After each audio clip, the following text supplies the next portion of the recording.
Okay. So I think, everybody, thank you for being here. My name is Kelly Thomerson. I'm the chair of our advisory. Our vice chair is over here. This is Dr. Isai Ng.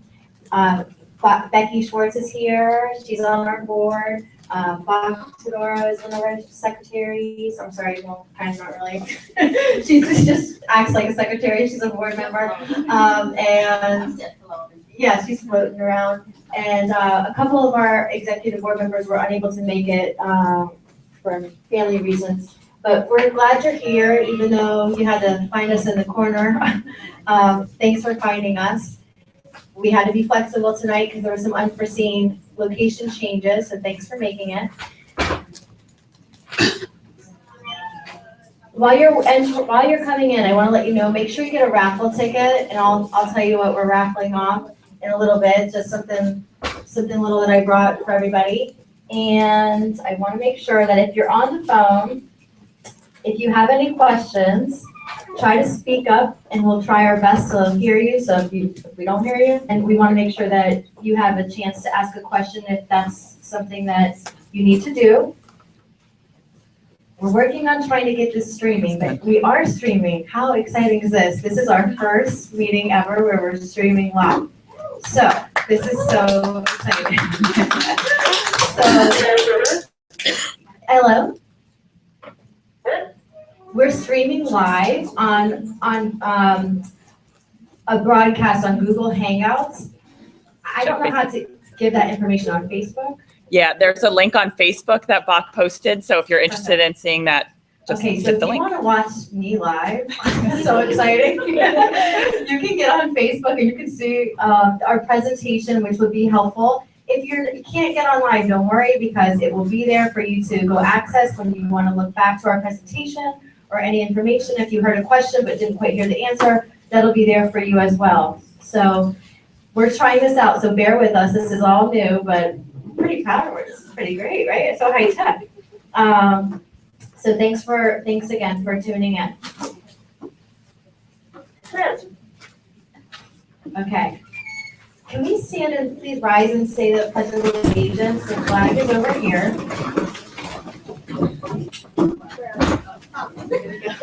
Okay. I pledge allegiance to the flag of the United States of America and to the republic for which it stands, one nation, under God, indivisible, with liberty and justice for all. Great, thank you. Be sure that you're signing in when you enter. Okay. The minutes from our September 16th meeting were on the table as you entered. Please take a few minutes to review those.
Okay, are there any corrections to the minutes? Okay. Since there are no further corrections, the minutes of the meeting on September 16th are approved. right. Before we get started with our presentation, I want to, do we have a quorum yet? Do you think? Or we want to wait on that? We'll do our vote in a little bit. We'll let Bob go around with the voting cards. Okay, we can do that. All right, so we, without further ado, are going to introduce to you Becky Schwartz, who is one of our board members and worked really hard on this presentation for you guys because there's such a need to understand IEPs, which are individualized education plans. And that's really what drives your students' curriculum and instruction and progress. So it's really important to make sure that when you have an IEP, to know everything about it and have input and realize that you are critical to developing that plan for your student. And this will help empower you to know how you can best advocate for your student. So thank you, Becky, and I'm gonna take it away. Hello. Yes. I'm trying to follow the lead. I'm in the homepage, and I can barely hear and the Broward ESE back from the general meeting, the Google Hangouts website. So I call in the number and I think the meeting. It seems to me there are two different meetings. Okay. There may be a delay on the Google Hangout. Okay, so there might be a delay on the Hangout, on the live streaming. This is probably real time, and that's probably a little delayed. So it might not coordinate exactly.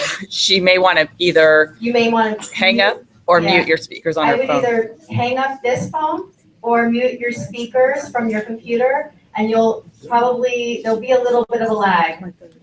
Does that make sense? Yes, it does. Thanks for letting us know, though. This is all new, so thank you. Okay, Okay. You guys are like somebody like with a blue dress walking. Okay,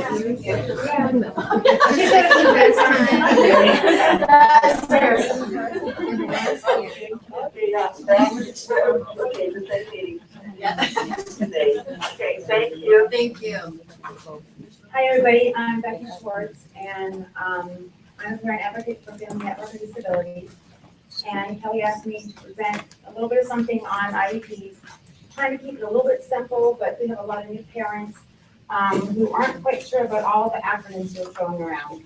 So I listed a few key terms to make it a little bit easier. And there's a copy, you guys should all have a copy of it. So if there's any questions. Okay.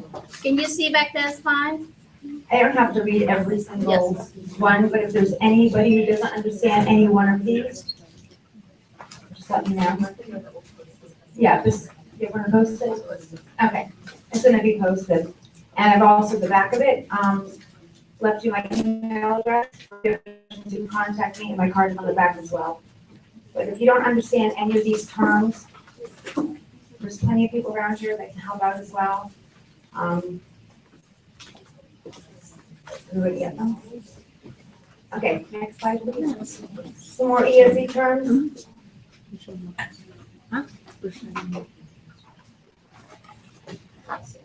Go back.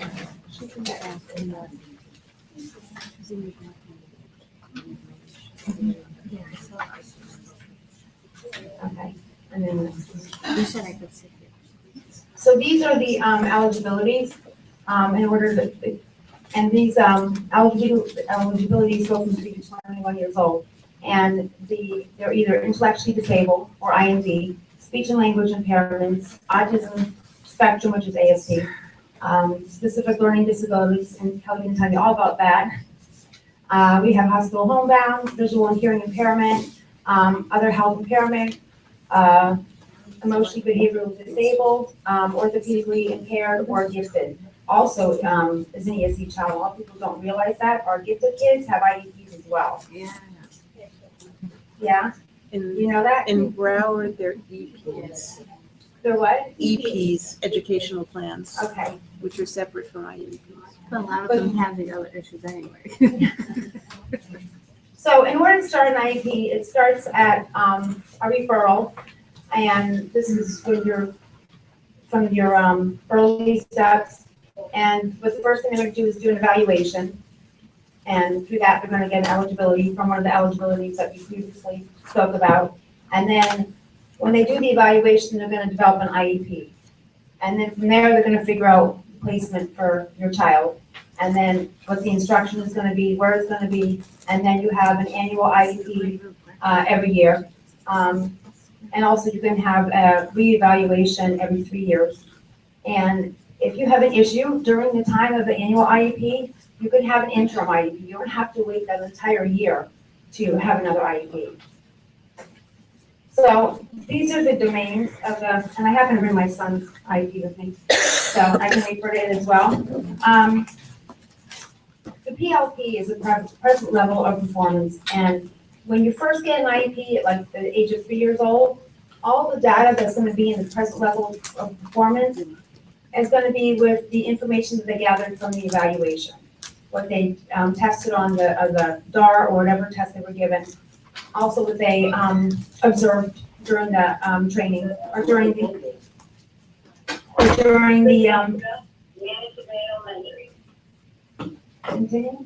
or during the observation of the evaluation. That's going to be listed in the domains of the first initial IEP for your child. Then the first thing that happens, I feel, is the most important part, is your parent input.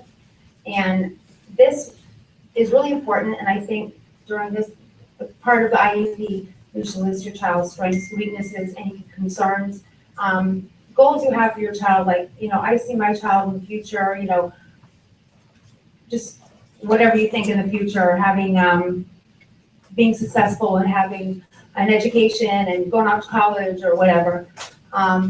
And also if you're getting any services outside of school, any speech therapy, language therapy, OT or physical therapy, list that in the IEP as well, under the parent input. Under the curriculum and instruction, that talks about meeting math and the language arts. That's what's going to be what your child is presently doing. And then there's goals under each of those domains. If your child is meeting a goal, sometimes it won't have a goal under curriculum instruction. They'll just be goals under social emotional or independent functioning. If your child's on grade level, you probably won't see any goals under like a curriculum instruction. Social emotional talks about interaction with peers. Are they able to express if they're happy or sad? Any sensory issues, behavior issues. And then we have independent functioning, and that talks about eating. Can they dress themselves, feed themselves? Can they transition by themselves? Completing assignments on time, organizational skills, all those types of things are listed under independent functioning. Then communication, and this is expressive, receptive. It's going to, if the child is using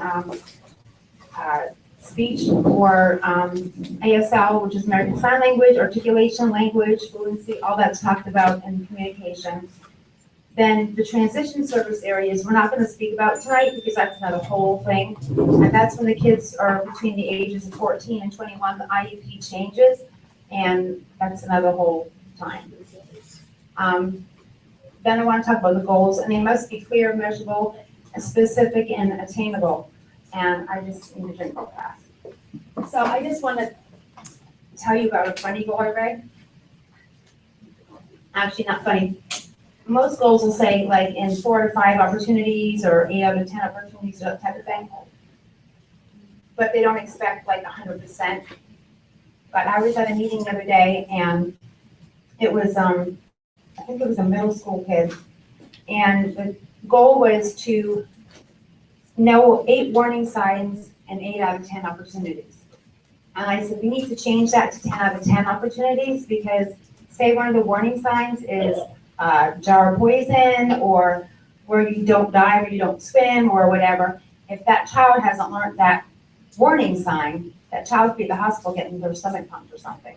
So think about the goals, and like that was like really important, but most of the time it's like 8 out of 10 opportunities. Next one. All right, then we go to the components. This is after all the other stuff.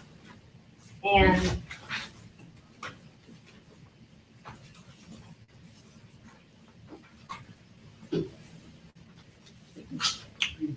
also gonna, okay. They're gonna talk about, whether or not you're going to, your child is gonna be part of the district assessment, if your child is gonna be taking the FA or the standard test, which is now the FSA. Services, whether or not your child is gonna receive speech language, how many times a week, how many minutes.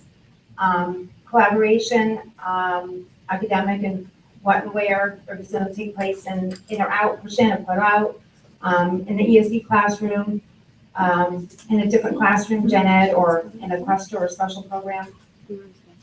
Then supplementary aids and services, and that can go on, and I encourage you when you're in an IEP meeting and they're going over that, they kind of go over that really, really fast, and if you ask them to pull that down, there's so many services there, and it could be like pointing to the answer, flexible presentation, increased time on test, time and a half, testing in small groups. They can have where your kid can praise. There's just a bunch of them, and if you really ask them to kind of slow it down and go under each, you might as a parent see something that you really think would benefit your child. Notes from the teacher, tape recording stuff, visual aids. I mean, there's all kinds of stuff under this that you really want to take a look at that may not be on your child's IEP that could really benefit your child if it was there. Sure. My child had a hypersensitive input issue, so noises and this there would be nothing happening if somebody's done this. So we had the small group testing. Well, he's in a group of only 4 kids with the 3 most disruptive kids in his classroom. So I had to be very specific on the IEP on who could be in that small group testing. And if there were disruptive children in that group, he was to be tested alone. Right. But I forced them to test him alone. Yes, that can be on the IEP as well, one-on-one testing, and like you said, you knew that this was going on, but you really gotta look at these things, and like I said, there's so many. So just ask them to go slow through that. If they wanna rush you to say, you know what, maybe there's something I'm missing that could help my child. Then you have where, special considerations where they have adoptive PE if your child has, a walker or whatever, braces on their legs, your child has, anything where prohibit a child from taking a regular needs adapted stuff for physical education. Assistive technology, healthcare, behavior, and communication needs. And I just want to, at the back of it, it'll be a checked off yes or no. So if there's behavior needs, it could be a yes, and then it will say that whether the child might have an FDA or a PVET. Healthcare needs, if your child has seizures or something like that, that's going to be checked off yes. And make sure underneath that it says that your staff is being trained for those certain issues like seizures, if their child is diabetic. This all needs to go under the healthcare needs, and make sure that the staff is being trained on those healthcare needs. Communication needs, your child might have PECS, might have a VOD, which is a voice output device, or some type of iPad or something. That's going to go under there as well. And then placement, and this is when we're getting down to how much time you're going to be spending, like say in the gen ed, and how much time they're going to be spending in the regular classroom versus the cluster, and how many minutes are on a day, and how many minutes are going to be for speech and language, and that's about the placement, and lunch and hallway passages and that type of thing. And that's about it. So that's enough? It's so fast. It's so much stuff, and we could talk about this forever, but I just wanted to when you go to your child's IEPs, and if you don't understand something, ask them to explain it to you, ask them to slow down, ask them to, go over the goals. If you're not understanding the goal, I mean, I've had a goal where it says, the child will, correspond colors and shapes in 3 out of 4 opportunities. That's 2 separate goals. We're talking about colors, we're talking about shapes, and if you really look at the goals, they could be talking about more than one goal in one goal, and how they're gonna measure that, how are they gonna put data on that. Speak to that. Speak to when you have a goal, how it's measurable, because I think that's important. Yeah, you can help me out with that, because I don't write goals, but when I get my clients, I can think through each and every goal as to, this is Terry Spurlock, and we have Miss Sonia Clay, that is gonna also be your topic about IEPs. Everybody's Something hands else. Take your hand out here. And there's books back there from the state. If you don't have it, it's some back here, and then we Raise also have hand, a book. please. Who needs this? I do. You do. You too? Okay, so. But I can take some. Yeah. That's okay, we'll do it.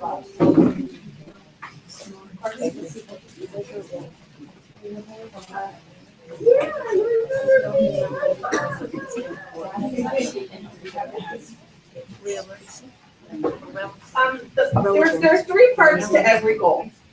Did you need something before you start? Oh, okay. There are three parts to every goal. There's the observable behavior, and every goal can only have one observable behavior. And an observable behavior is something that you can see the student do. So I can't see a student understand. So I can't measure that. I can't see a student remember. So it is an action verb, needs to be in there. And there needs to only be one, so we're not going to add and subtract in the same goal. You'd have to pick what the priority is. The other part to a goal is called the condition, which is the additional circumstances or supports that the student needs. It's different from the other students in the class. And that's where you get on your goal where it says given something. If it says given a pencil, that's not really a condition because every kid in the class has a pencil. But it says given a pencil grip, the student will write their name. That makes it different than everybody else and is a special support that that student needs in order to make that goal successful. And then you have what's called the criteria, and the state of Florida says the criteria can't be less than 80%, no matter how you word it. So it can't be 3 out of 5, it has to be 4 out of 5, it can't be 6 out of 10, it can't be less than 8 out of 10. And then that would be the accuracy. So through those things, that's how you make it measurable. Given a pencil grip, the student will write their name in 10 out of 10 times with 100% accuracy. So I know what I'm getting from them is I'm collecting papers, looking at them writing their name. Did they do it 100%? Did I give them 10 opportunities and each time they got 100%? Then that goal was measured, was mastered. If it just says the student will do it with 80% accuracy, that's a one-shot goal. So if I say given, I gotta think, given a list of animals, the student will identify 8 out of 10 animals, will identify the names of the animals with 80% accuracy. That means if one time they go through that list of 10 animals and get 80%, it's mastered. So, but it could take a year for a student to master a one-time goal. So why some people do 8 out of 10 times with 80% is you want to show that they're mastering that over time. It's not just a one-time thing, that 8 out of 10 times. You might even see 8 out of 10 times in 3 concurrent weeks. Or something like that, so that you know a time frame. And if I'm getting to the 3rd week and we haven't done it, then we have to start over to the 1st week again and the 2nd week. And that's how you can make sure that they have mastered it over time, not just one time. Did I answer the question? That's sort of how you make it measurable. You have to have those 3 things, and then that tells you then how you will measure the goal. Can you say the 3 things? Observe. Sure. Observable behavior, which is an action verb, something you can see a student do, a criteria, and a condition. And those are in your books.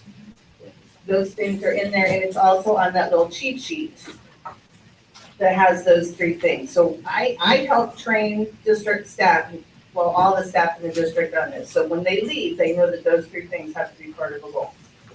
And is that cheat sheet available somewhere? I just gave it to you. No, like online for people that are not here in the room? I don't know that it's online, because staff has to go to the training to get it. Okay. I don't think it is. I have a link to one that explains it from a parent's point of view, that gives all of that, and it also goes through like all the options and the individual each IEP Okay. you can do. I can give you the. Yeah, if we can make that available on the ESE advisory website. Yeah, it's really good. It's like a 2-hour training just on IEP. Okay. I mean, there used to be. That's what I'm learning now. Yeah, I can. But the problem is with learning Alley, and like you said, If you're speaking, guys, can you just pass the mic because the people on the phone will be able to hear. Thank you. So there is a website, it's Learning Alley. Ally.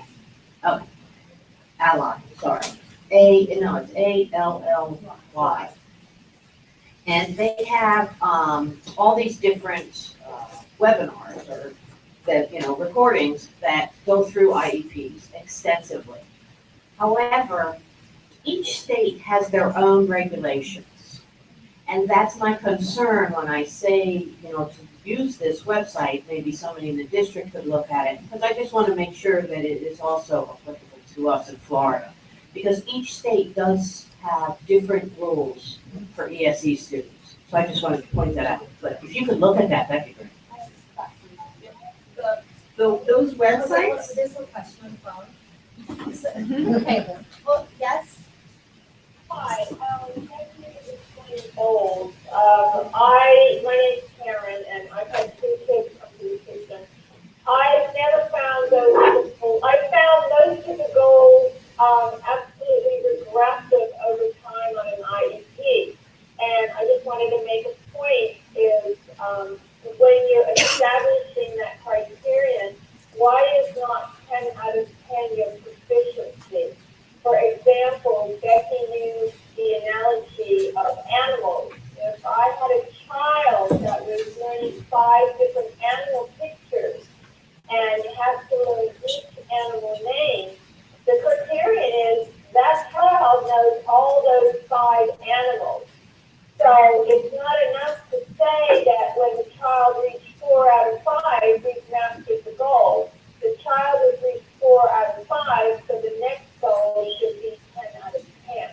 I've never agreed with this. And over time, specifically if you have a child moving up and forward and you're reaching or you're trying to attempt to get grade level performance, you will never reach grade level performance holding the attainment 4 out of 5 if grade level performance mastery is 10 out of 10. It's not very often that grade level mastery is 10 out of 10, but the 80% comes from the state, as in a classroom, 80% equals mastery of that standard.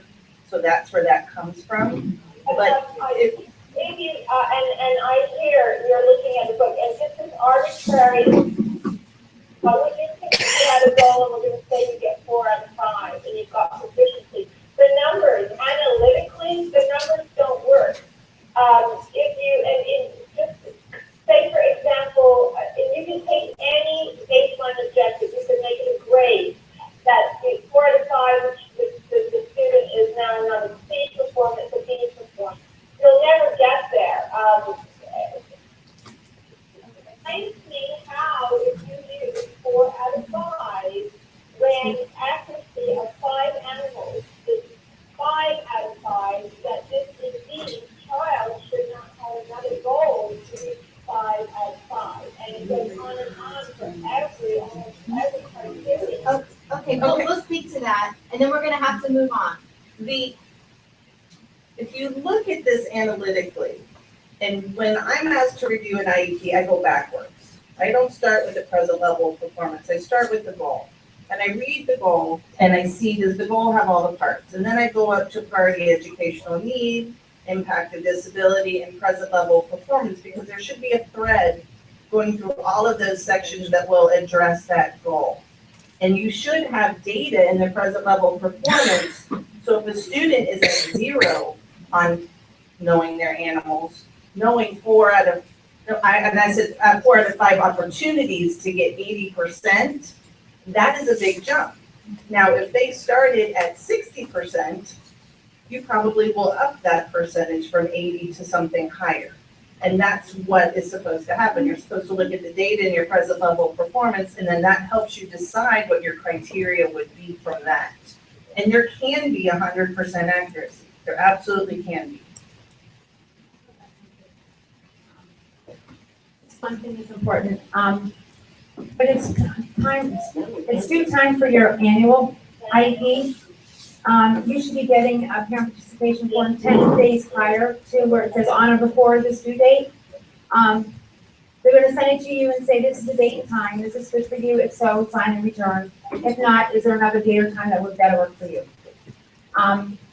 If they've given you 2 participation forms, parent participation forms, and you've not returned it, legally, they can go on and have a meeting without you. If you haven't responded, and that day you should be at least getting a copy of your child's new IEP in the backpack.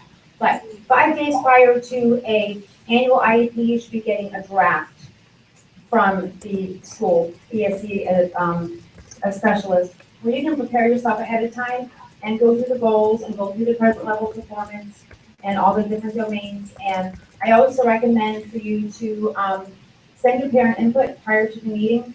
That way it's already there, they can copy and paste it into the document, and it saves a lot of time. And if you're looking for, like, say you have, Make that really clear, how you can see the parent. okay, when you do your parent input, write it like in a Word document and send it to the ESE specialist. They'll copy and paste it into the document prior to the meeting, hopefully. And when you get there, like say you have like a major concern or a major issue, or you're looking for different placement, or you're looking for all these services, it kind of gives them a heads up, and they can maybe do some work on trying to find out what they can do to help better accommodate you, if they're ready to address your concerns or the issues that you've had. So I recommend, again, doing your parent input. They'll copy and paste it, send it to the ESE specialist prior to the meeting. It's already there. And make sure that you're responding to these parent participation forms, so they're not having anxiety from meetings without you. And make sure you get these drafts so you're ready and you're prepared for your child's meeting.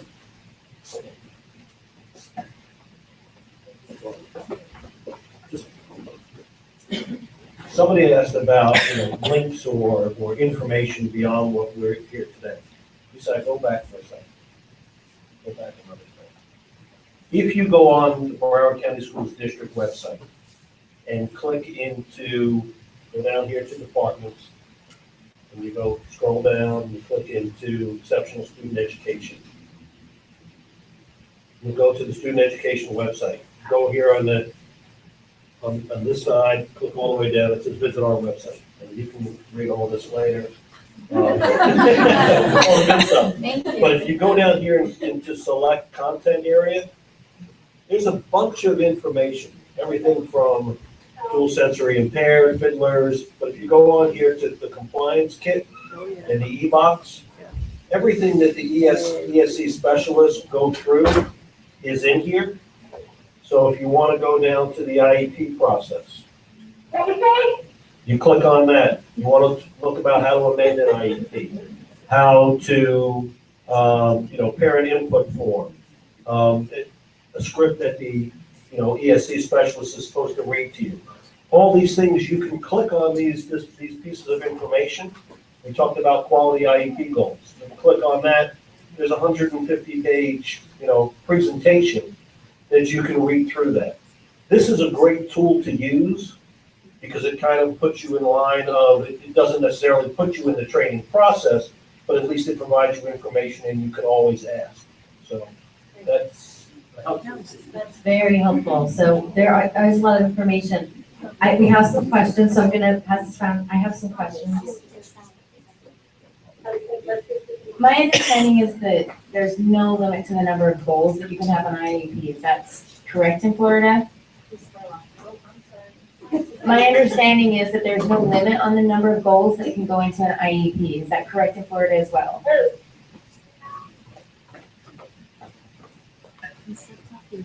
There's not a number, but what we want to be careful about are a couple of things. We don't want to duplicate the curriculum. Because if they're in second grade and they're getting second grade curriculum, we don't need to rewrite it because we're already getting that. What the IEP is supposed to do is look at where their present level is, where they're currently performing, and if there's a gap, fill that gap between those two places. Where if we have, I'm gonna exaggerate, 40 goals, the teachers can spend all their time documenting goals and not teaching curriculum necessarily. So that's why we look at what's called the priority educational need. And you look at what is the priority now. And the priority from year to year can very much change. Even within a school year, it can change. So we look at what the priority is, and we try not to have a ton of goals for that purpose. Because we want to be able to get in there and do the work and make it meaningful rather than having 30 goals and that's all we're doing is documenting goals. We want to do more than just what's on the IEP, because we were supposed to do that, by the way. So that's why there's no actual number. You can have one goal, technically. We don't have very many of those, but you can. But pages and pages and pages of goals isn't necessarily a good thing. It doesn't necessarily help the student either. To our callers on the phone, would you please mute your phone? And if you have a question, then of course unmute, and we'd love to hear it. Thank you so much. We have more questions.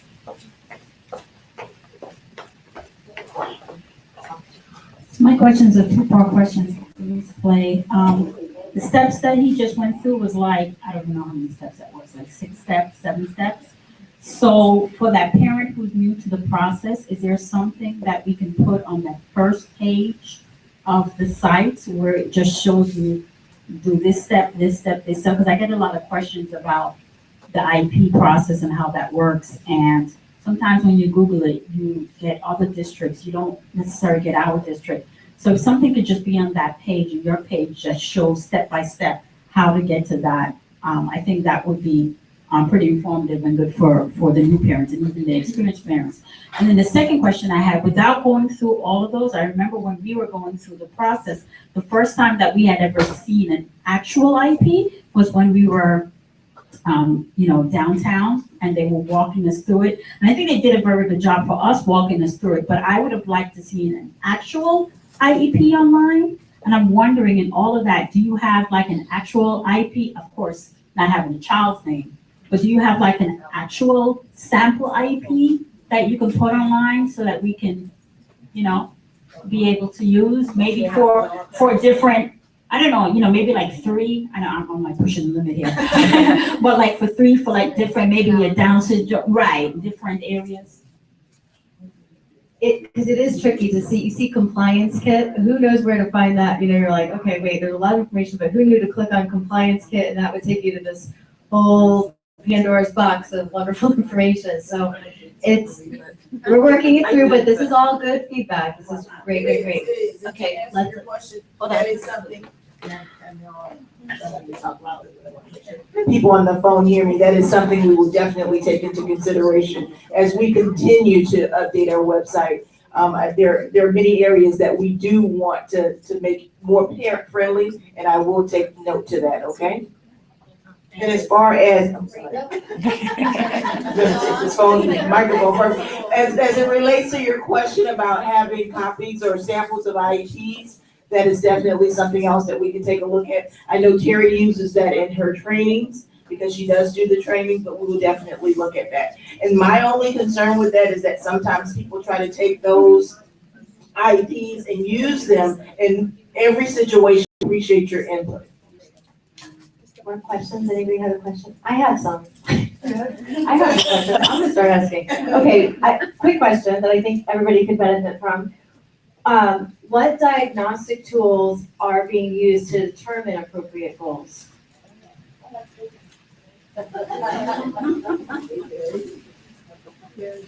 When you go see the training that was being shown up there, what we say is you need a combination of everything. You need your formal assessments, and then you need your informal assessments. And it should never be writing on just one thing. You should have the teacher informal, their observations, their chapter book tests, spelling tests, whatever that would be. On top of that, you have your FSA scores or your alternate assessment scores. And then you can have the diagnostic assessment of reading. There's no one saying that these are the tests that you have to use. It depends on what you're looking at. but we say they need to have a balance between formal and informal assessments for the IEP. Can you take that just a little bit further and give us a few examples of the formal assessments and informal assessments so that we can Sure. just kind of have an idea of a list of those? They wanted to know a list of formal and informal assessments. Formal assessments would be your scores from the FSA, or from the Florida Alternate Assessment Test. It could also be from the Diagnostic Assessment of Reading, if you're doing reading, or DAR. I wasn't going to say that because I didn't know if everybody knew what that was. A RIGB, a lot of kids are being given a RIGB. Key Math, test of mathematical abilities, test of early mathematical abilities for math. And then you can have your behavioral checklist for informal. You're not doing transitions, so I'm not gonna muddy the waters with that. Your language assessments, they have formal language assessments they do for articulation, expressive language, receptive language. And then they would also have their tally sheets from their therapy sessions to say how goals are being mastered. The in-class work samples would be some informal assessments. So those kinds of things. Would private evaluations fall under that? Private evaluations are always to be taken into consideration when you develop the IEP. You send that in advance, maybe? They ask about private assessments, and it's helpful if we have it in advance so that in the meeting, you don't have a bunch of people sitting there reading through a multi-page report. If they have a chance to read through it ahead of time, then you can kind of get to the discussion of that in the IEP, because if they haven't had a chance to review it, it's hard to have a good discussion about it. So if you can give it to them ahead of time, and then you won't waste time in the meeting trying to read through those. I have a question that kind of goes along with that one. If we had like a private, if we went and did like a private psychoeducational with like an outside psychologist, would the district take that and choose use that instead of doing their own? Does that make sense? Maybe. I can't answer that without a specific situation. And unfortunately, a lot of things questions we get asked, it looks like I'm trying to hem and haw, when really it is very situational. And I wouldn't want to say an absolute because your child may not be that absolute. So it's a lot of times, that's why it's an individualized education plan. So I don't do blanket statements. It's best just to provide as much information. It's best to provide as much information upfront to the team so they can make an informed decision.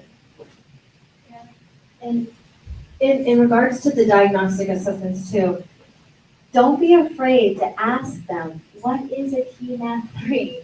What is a DAR? Ask them to explain it to you. You're not gonna know. How will you know? So ask them those questions. Have them slow down. Have them prove to you with the data from those assessments what they're relying on to inform those goals. And on top of that, their job is to interpret those results for you, not just list them, not just say they had a standard deviation of -3. What did that mean? But to actually take a little bit of time in the IEP, a sentence or two, to try to describe what those results say, not just list scores, because it doesn't mean anything unless you're used to giving them. And so ask those questions. On the phone, if you give me 1 second, somebody's flapping their hands at me in the back of the room. So hold on. Okay, good. I like that. One moment, there's a question coming. My daughter was diagnosed forensically by NOVA for the last 6 to 7 months. I think I indicated in the last meeting. Forensically, that this was done, but now her school, because she's a private school, along with Title I, waiting for the Iowa exams. Is there something more proactive that I can do to help push things along, to help her existing teachers with the curriculum? Because I'm questioning almost on a daily basis and how to help her a little bit more.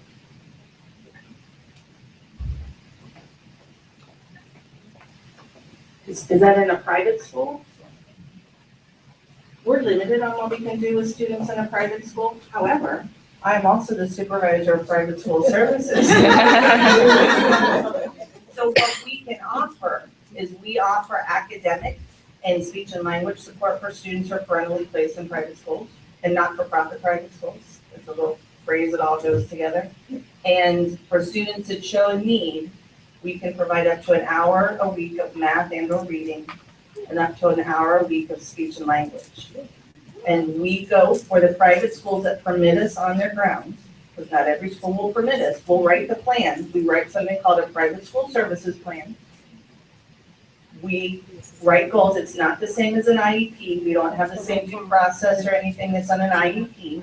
We can provide those services on site for academic support. And then we have after-school sites that provide the speech and language services. And we look at where your child is, and then we try to match to a site that's close by to there. And after school, we provide those services. That would be me. Terry Spurlock, SPURLOCK, and my phone number is 754-321-3400.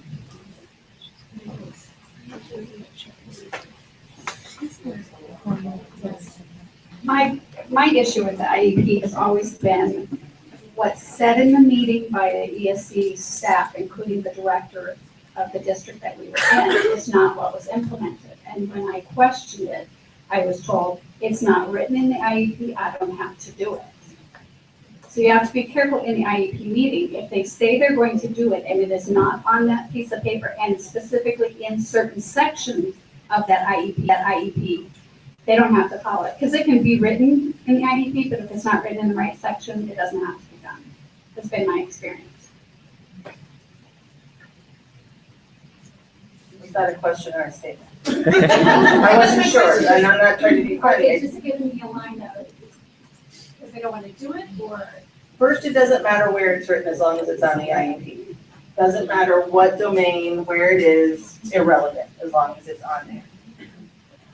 There are different rules for what's in a present level of performance versus what's in a goal versus what's in a service. And that's a very long conversation. I don't know that we have time for that tonight, but it doesn't matter where something is on there as long as it's on there anywhere. It doesn't matter which section. I want to take the question from the phone in a second, and we're going to still have a little bit more time. However, I know you have burning questions. This is a huge topic. So if you don't feel like, if you have something that's just on your mind that you want to dig into deeper, that's not going to be a quick answer, write it down, because we can definitely have another meeting where we dig deeper into this and help you understand the parts that are still feeling uncomfortable for you. And you shouldn't walk away here feeling like you have more questions than you came with. That's really the hope, as sad as that sounds. That means you're learning something new and you're going, okay, now I get it. You know, this is a process. I was a teacher. This is a huge education for me. So just trust that we're here to help you. And if you have unanswered questions, we'll get them answered, but it might not all happen tonight, okay? The question on the phone. Caller on the phone, I feel like I'm. Do you have a question? I'm sorry, yeah, it was on the, when parents get those evaluations, I think that the district would do a great benefit for a lot of parents if they would provide a summary cheat sheet, beginning with a normative curve, and then when I've seen different IEPs coming in with different evaluations, and they'll have T-scores, Scanine scores. They'll say something from 1 all the way up to 16, and then they'll put numerical designate from 0 all the way up to 126 plus, or whatever they mean. I mean, points were made. And the district could put a really good one-pager that got attached or posted on the website, so that when parents come in, just like you say, well, what does this mean? The first time I got presented with a less than 2 percentile assessment, I asked the same thing. What does that mean? I had no visual concept. So that would just be a recommendation. I think it would be very helpful for a lot of new parents and older ones too. Okay, thank you. Do we have any other questions? Okay, I have a question. I'm on the phone. Can I talk? yes, we can talk. Let's talk. Actually, it's, maybe it's a quick recommendation. I don't know if it happens in other meetings or not. I'm very upset because, my daughter is, graduating, in high school. I never heard about the 18 credits and waivers. And I think that, it needs to be like, a mandatory. In the last meeting of middle school IEP meeting, for them to inform the parents about this 18 credit diploma and the waivers. Because my daughter now is struggling to finish, and we never knew about that. And she made many electives that makes no sense. And now she has to stay more time in the school because nobody guides us at all.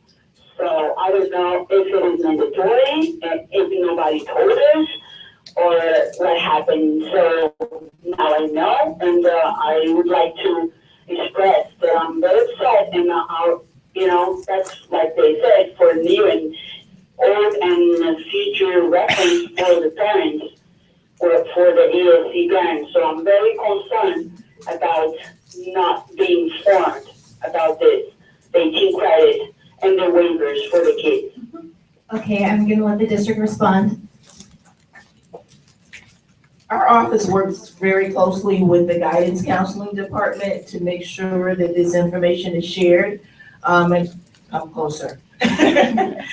So what I'm gonna do is take that back because that's information we feel that is shared, but I'm hearing in this case that it hasn't been shared. It may be other cases that parents may not be receiving this information. So I will take note of that and make sure that I speak with our guidance department as well as our ESE specialists so that we can make sure we share this information. But the 18 credits is not mandatory. You can do 18 or 24, but we'll make sure that the information is shared, okay? Yeah, in the middle school, it should be mandatory to be shared, not in a piece of paper, but in the meeting itself. Okay.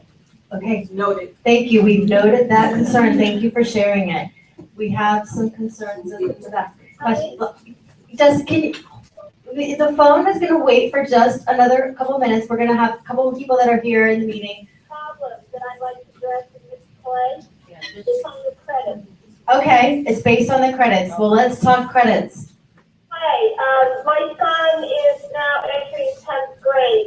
He was in 9th grade last year, and he's missing somewhere through Broward Virtual and Flanagan High School. They've lost 0.5 credits. He went to do Spanish on BBS, and they moved him into a core class this semester, and I've got an email that says he didn't do it. Okay, for that individual concern, I'd appreciate you forwarding that to Ms. Clay. You can call her office. I will email it to Ms. Clay. It was already sent to Ms. Clay this summer, and I'm glad I'm on the phone now to state this, is that indeed, I have a student now in 9th grade who the school district is not acknowledging they've lost 0.5 credit hours. This woman was stating, wait a minute, I wasn't informed too late. No, I'm stretching 18. Okay. My daughter was graduated in the school district. She had. Okay, thank you for sharing your concern. We have to address systemic concerns. Thank you for sharing. That's been noted. Again, in this forum, guys, we have to really keep to systemic concerns, and this may be something that applies to more people, so we heard it. But when we get really specific, then we have to stop and we have to forward that to the district. Okay. Because the two parents now, and I had another child, she took 24 credit hours, and to get to a GPA that we could actually get access to college, we had to kill 6 different classes and bring it down to 18. Excuse me, Ms. Cormack, I hate to interrupt you, I'm so sorry. But your situation is an individual situation, and that's something we've been working with another office with. So we will. Okay. But what I want to say to you, Ms. Corbeck, is that we can have this conversation. I will be in the office tomorrow afternoon, and you can call me, okay? But I want to say one other thing, and I forgot what it was. As soon as you think of it, I'm gonna fly over here. Okay, we have questions over here. I'm gonna sneak over here because I saw these hand raised. I would just like to know if it's possible to get an IEP if your child is performing quote unquote on grade level. Yes. Yes. Okay, that's a good one. I like that one. According to the old state training, they were saying no. But as we speak right now, there's a new state training, we have staff there. I have heard through the grapevine that that has changed, but I don't know that officially. So when the staff gets back on Friday, we can look through what the new information is, and we will see where we are. But previously, like I said, what the IEP was for is you look at the grade level standards, you look at the present level of the student, and if there's a gap between the student's present level and what's expected for that grade level, the IEP is to get you to that grade level. If you're already on grade level, the old training was saying you're getting that through the curriculum of the classroom, so you don't need an IEP to do that. But we'll see what the new state training says, because I'm not sure. And with that question, That's a separate check. on grade level, is that math and reading, or does that encompass writing and spelling as well? Encompasses writing. Okay, because I feel like that seems to be a concern a lot of times. Kids are reading on grade level, or they're performing on grade level for math, but writing and spelling is the, what's down. So that, I remembered what I wanted to say. If you have height, because I need to research them, but I will take down your information and get back to you. So if you have concerns that are individual to your situation, my phone number is the same as Terry Spurlock's phone number, 754. My name is Sonia Clay, C-L-A-Y, and my phone number is 754-321-3400. okay, there's more questions, and we are gonna have another IEP meeting, I can tell. Okay, I'll make this really quick, and if this you feel is a more personal issue, let me know and I'll give you a call.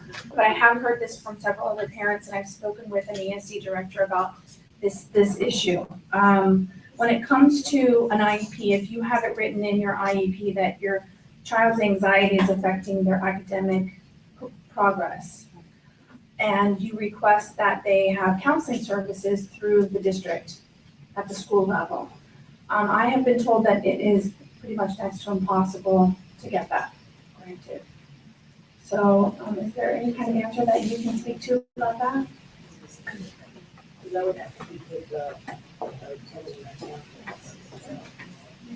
would have to give the standard answer. It really is an individual answer. You have to look at the data on that student, because, counseling is, it's not like therapy outside of the school system, so it's a little bit different, but it just depends. I can't say a yes or a no until you have all the background information on it, but it does happen. Do you have anything to offer about, I was just wondering if it was a lack of personnel problem. No, it's not a lack of personnel, but I do want to look into your. It's not a lack of personnel, but I do want to look into your individual situation. So we're going to give you a form and you can fill it out and give it back to me, okay? I appreciate that. Hey, we're gonna take this question back here because she's been waiting a long time. Okay, my question is about, the IEP's written and everybody's agreed with it. And then the student goes in for services in the, say it's a pullout. And then the parents don't seem to know what's going on within the classroom, in that pullout room. I know there's progress reports, right, every quarter, but, I can even give you a little, right, like, if they walk into the classroom and I don't know what's going on in there. For instance, today, my son, who has an IEP for fluency in reading, was doing math in the ESE room. And that was really upsetting to me because that to me is out of compliance with the IEP. So my question is this, how do parents know, once they leave the ESE office and all the signs, papers are signed and everything's great and everybody's in agreement, how do you know what services they're getting except for the end of the quarter, which to me is too late? For me, it's too late too. I built in progress monitoring into my child's IEP. For me, I made sure that that was part of it. I wanted to be able to see that data. I want to see the growth. They have to collect it. So you can ask for it. I mean, we can't be unreasonable with the amount of and frequency, but certainly there could be more periodic checks because our kids need to be monitored very closely and we have to hold people accountable. That's my answer. That's my parent answer. There's also, you are allowed to go and observe the child. You have to go and ask the ESE for an observation, and you can't just go unannounced. But you can't go and observe the child, number one. Number two, by law, they have to have 2 parent-teacher conferences every year. I personally have one every semester with my son, and you can have as much as you want. I mean, whether it's on the phone or you do it like when you email or before school, after school. But you can have one once a quarter if you like. That's going to make you more comfortable in knowing what's going on with your child and the progress, and go and observe. And it's like, show me the money, it's like, show me the data. Show me the data. Show me the proof. Show me what you're working on. If they have the goals, they have to have something in place to measure those goals. So, I'm sorry? Samples, absolutely. If they don't have work samples to show you what's going on, they have to for data collection purposes. So that should always be available. And if you ever want to see their file, you can ask. There has to be a reasonable amount of time to get them, but ask the questions and make sure they know that you're involved. Specifically to that, and this is specific to me, but I think might be generically useful. For my son, he had severe ADHD, OCD, and Tourette's, which is called the triangle. Very difficult, also heart condition, so no medication was allowed. So his goal was to write his homework down 4 out of 5 days a week. But the problem is if he's not meeting his goal, he's not getting his homework, he's not getting his homework done, he's missing the skills that he's supposed to be learning, and he's following further and further behind. And achieving the goal of writing it down 4 out of 5 is nice for the IEP, but that didn't help him educationally meet his educational target. So I specifically wrote into the IEP that the teacher had to email me the homework, and there was a consequence at home if it was not written in his agenda. I did not say when she had to send it. So I had one teacher that would mail it to me 3 minutes before the class started. So we had to have a second IEP. So you have to be, you don't want to be overbearing, but you need to be very specific that you email it to me before 5 p.m. I don't want it at 3:05 and class gets out at 3. But don't send it to me at 9 o'clock when he's in bed. So, be reasonable and respectful, but advocate for your child. Love that. Reasonable and respectful, but advocate for your child, absolutely. Yes. It's a very general question. Is there a time limit for IEPs? Do they set it like with the ESE specialist in each school? That you have 1 hour per student, you have to do 5 a day?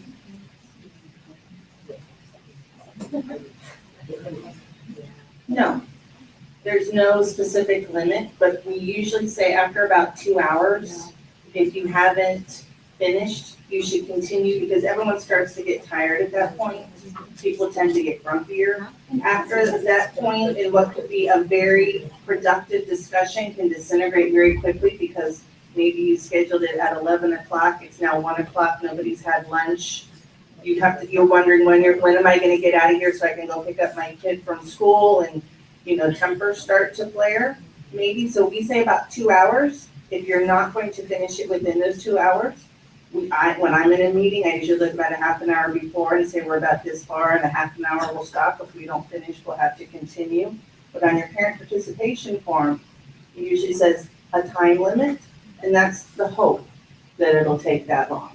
If it takes longer, it takes longer.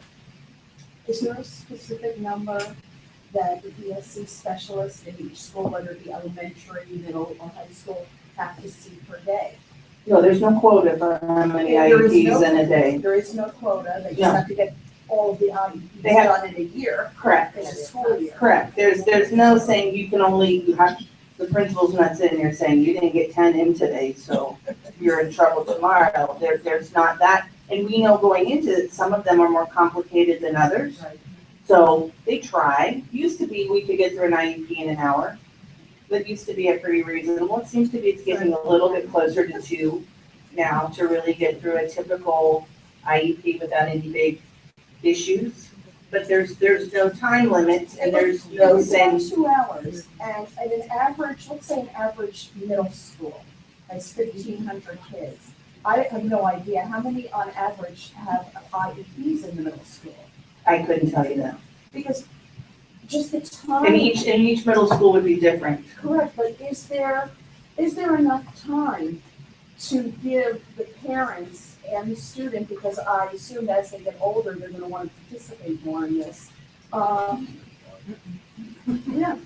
I would think so, that as they get older, that, is there enough time to get everybody done that makes the, parent feel comfortable? That their needs are being met for their children and being able to advocate for their child? We get everybody done in a year, I will tell you that, because that's the law. Now, in some schools, they have additional people who help out with the ESE specialists. They might have somebody else who they've designated as an LEA who holds meetings at the same time. But we always get everybody done in a year, because that's what we're legally obligated to do. So we get them done. You know, and sometimes you think it's gonna be a quick meeting and an issue comes up and it goes a lot longer than you thought it was gonna be. It's kind of a guesswork is how long an IEP is going to take. And just remember, IEP stands for Individualized Education Plan, but it also stands for, you look around all these cute little things now, involves educated parent, I expect progress. So again, you're a partner, you are part of that collaborative problem-solving team, you're part of that team. So your voice matters as much or more so as a parent. You know your child best. So you are part of that. Everybody has a voice at that table and everybody should be heard as long as everybody's being collaborative and respectful. I need to see if anybody else has a question who hasn't had a chance yet, because we are running low. And on the phone, does anybody have a question on the phone? Okay, we're good on the phone. We have a question over here. Thank you.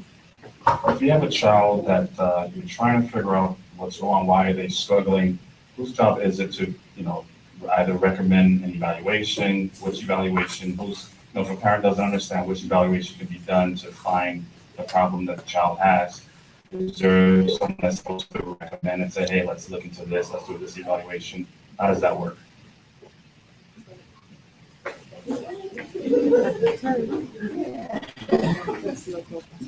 The required member of the IEP team is somebody called an evaluation specialist, and they're the person who's supposed to be able to speak to all those evaluations.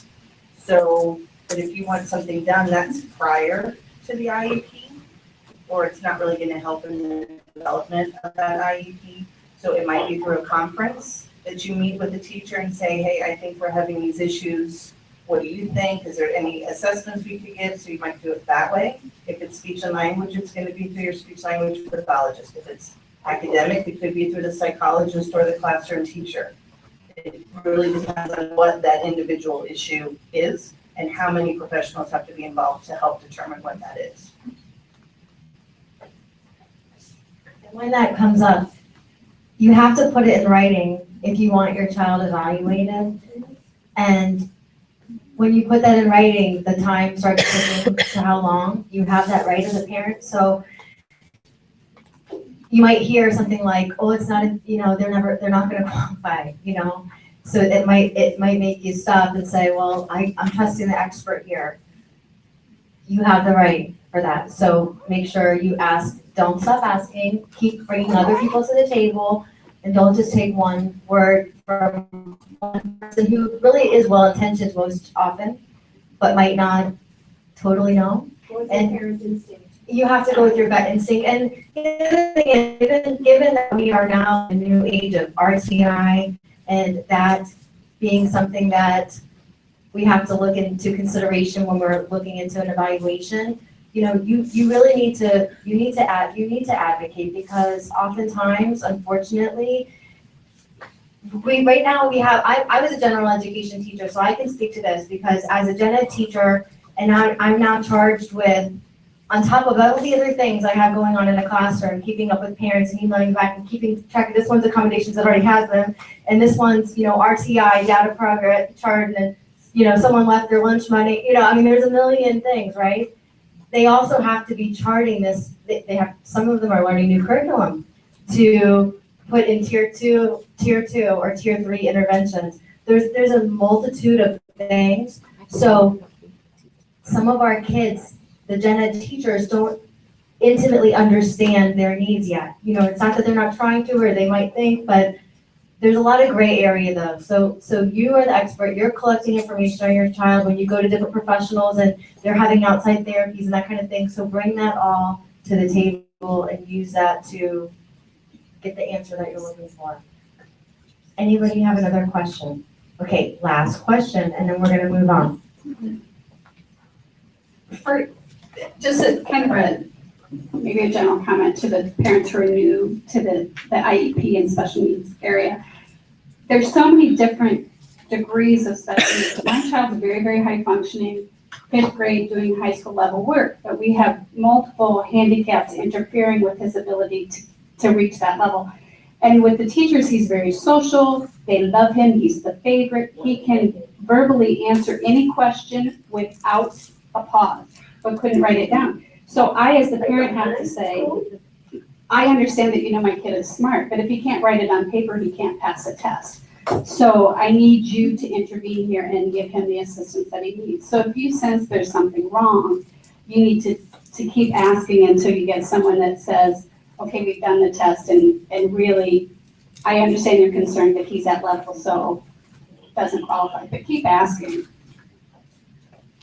And in the meantime, ask them, what is the intervention? What is the evidence-based intervention that you're using and with what fidelity? You have to ask for that progress monitoring through the RTA process. It's not in place to be a ticket to get your ESE, your golden ticket to ESE. The reality is it's supposed to be used to be an intervention where we can prevent failure or prevent the need for further more intensive services if we have really good RTI. So again, these are the questions you need to ask, and this is kind of got to be a grassroots thing. Teachers are learning this, administrators are learning this. Teachers need to be supported, but we need to be asking the questions and say, what are the evidence-based programs? Ask your school administrators, what are you using? And ask the frequency and the fidelity, because if you have an evidence-based program, but it's not being done with fidelity, meaning at the right dose, at the right frequency, in the right group size, you're gonna get a different result. So early intervention is key. If we do it early and intensively and the way it's prescribed to be, many of our students wouldn't have these troubles. So this is a wonderful dialogue. Thank you for all your good questions, and everybody's really such a pleasant group. Everybody's so thoughtful and asks really good questions and is respectful. And thank you, Ms. Spurlock, because she came here, I think it was like a last minute thing, hey, you're gonna come? So you were really, really wonderful, and thank you, Ms. Clay. So we will, as you have more questions, because again, I know you're gonna have more, you're gonna leave and you're gonna say, oh, I forgot to ask that.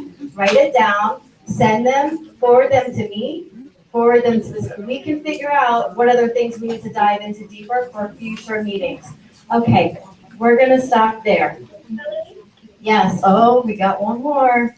Yes. One last, again, pivoting off the parents, this is Karen Cornack, who's a 5th grader with the high functioning child who is having a problem with the writing. I'd like to just, somebody could answer me from district. I think RTI is the best thing that the district has with regards to science-based intervention, all right? The state states that if a child needs grade level, then they're not eligible for services. So theoretically, and Mom, I'm not sure who you are, I would push for continuing RTI, because if your child indeed has an LD, they will reach grade level, and it will take about 6 months, 1 year at the max, and they will fall below grade level. So push theoretically continually, your child who has the best education in that classroom have an intervention, but that's not how it works. If there's a student who is high functioning with LD type of symptomology, that student will be left to fall the low grade level until that student does not pass an FSA. Fast forward the student and these words, career and college ready. There's nothing in the IDEA or Section 504 that says any of our students, any of our children cannot be supported to meet both career and college ready. Okay, perfect. Thank you. RTI issue, I'm coming back to But we're really not on RTI right now. Now we're finishing up our IEPs. I thought it was somebody hadn't had a chance for a comment yet, so we are gonna move on. We have a lot more to cover and we only have an hour left. So thank you for your feedback. It is very important, and I agree. This is a hot topic. That issue of twice exceptional is something we need to dive into further, because this is an issue that lots of families are having. We have kids that they look like they're on grade level. They are. Actually, sometimes they're at the top of their class, but they're struggling in other areas. And it is not acceptable for students to be reading above grade level, but writing 3 years below. So that's a good thought. So thank you for your feedback. one caveat, and that is our kids are held to FSA standards. They're not going to meet the college ready standards. The college ready standards are going to require them to be able to do SAT proficient. Okay. An FSA 3 is not going to get a kid to a reasonable score on an SAT writing exam, and I'll leave it at that. Thank you. Yay. Great. Thank you for your feedback, everybody. Appreciate it very, very much. I'm doing the best I can. This is like a radio talk show. I don't even know what's going on here on TV, radio. We're live. This is great. So thank you, everybody. So let's move on. I'm going to look at my agenda and see where we're at. I think we're doing actually pretty well. Okay, so we're on my report. How exciting. We hired a new ESE executive director. I say we. I like to take credit. So excited about this. I have to tell you, I want to thank Mr. Gohl, our new Chief Academic Officer, because he actually fought to have me included on that panel, which was really nice. I thought that shows a lot about we're really trying to include ESE and bring them to the table. So I was able to sit on that interview panel, and we hired the most outstanding candidate. There were many really good candidates, but this one really stood out as somebody that's going to be a big difference maker for us.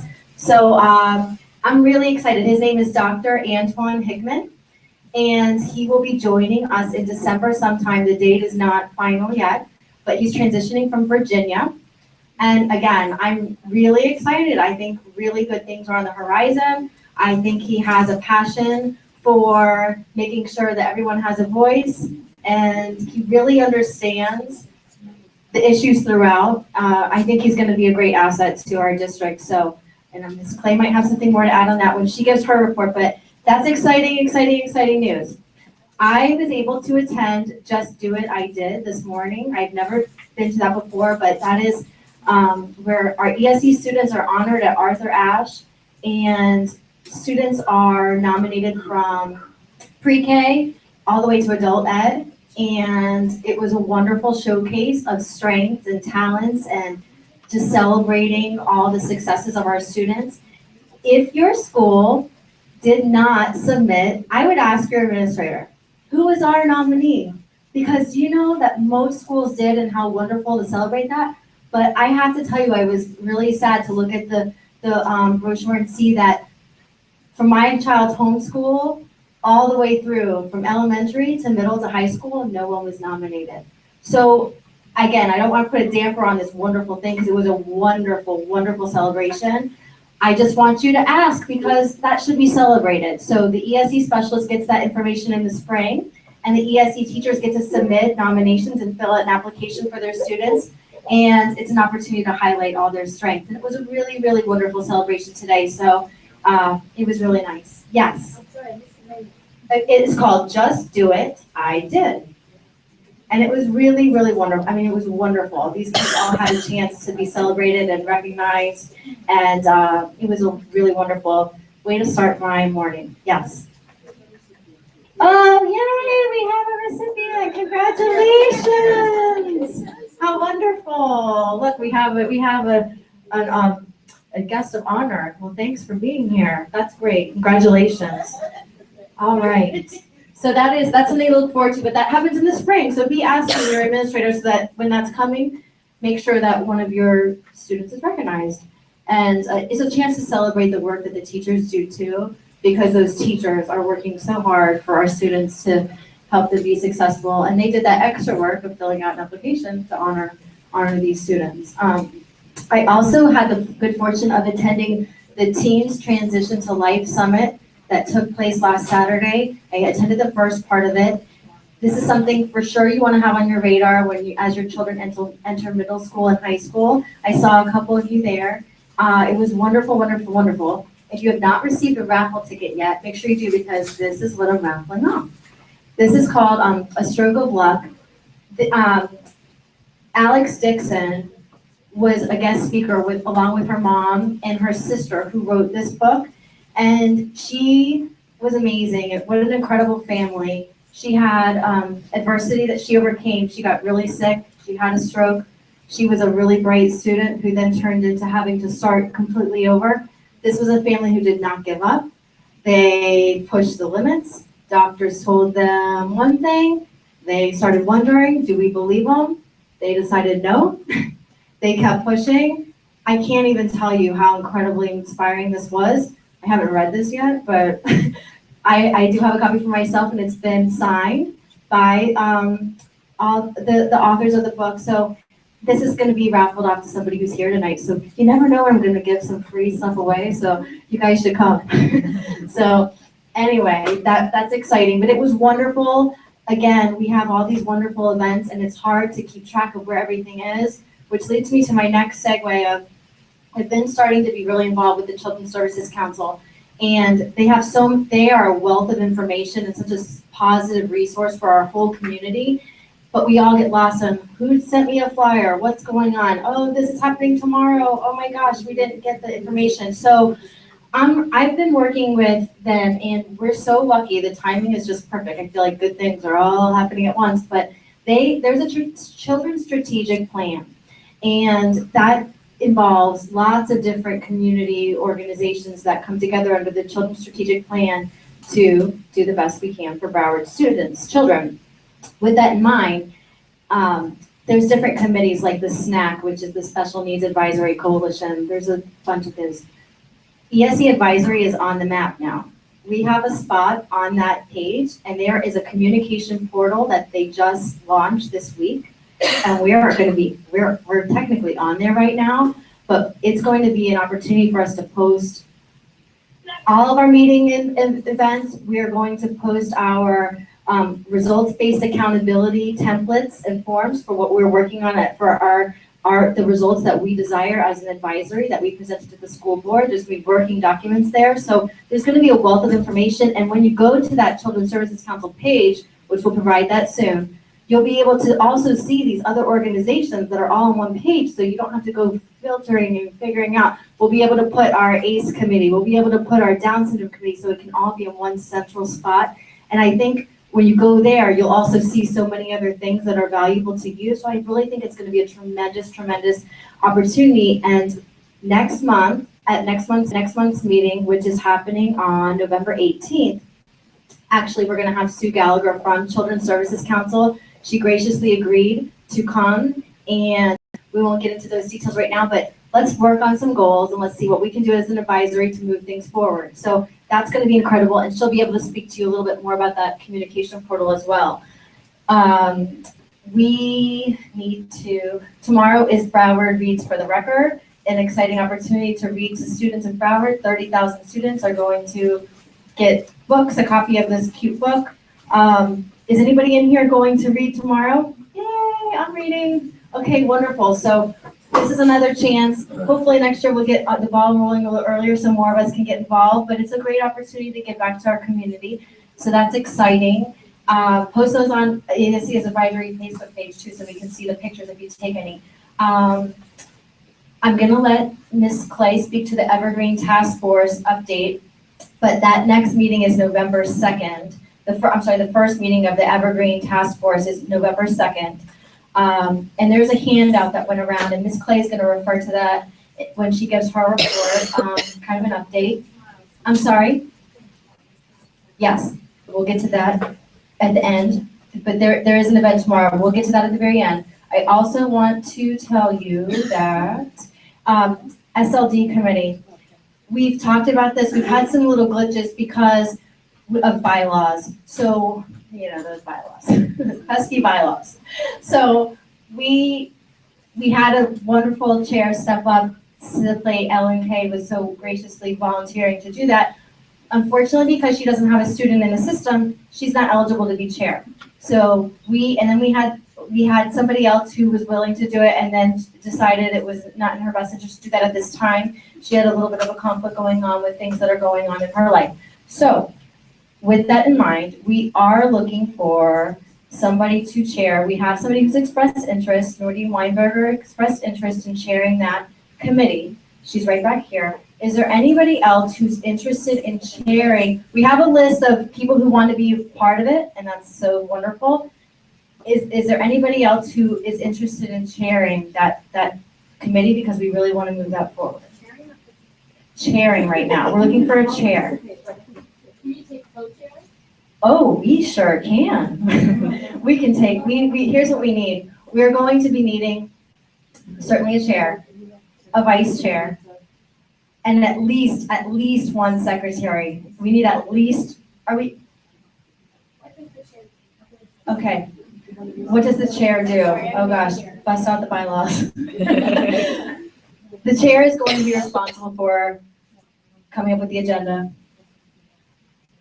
Basically, they're the ringleader. You're the ringleader. You're corralling everybody together. You're rallying the troops, and you're guiding the direction of the group.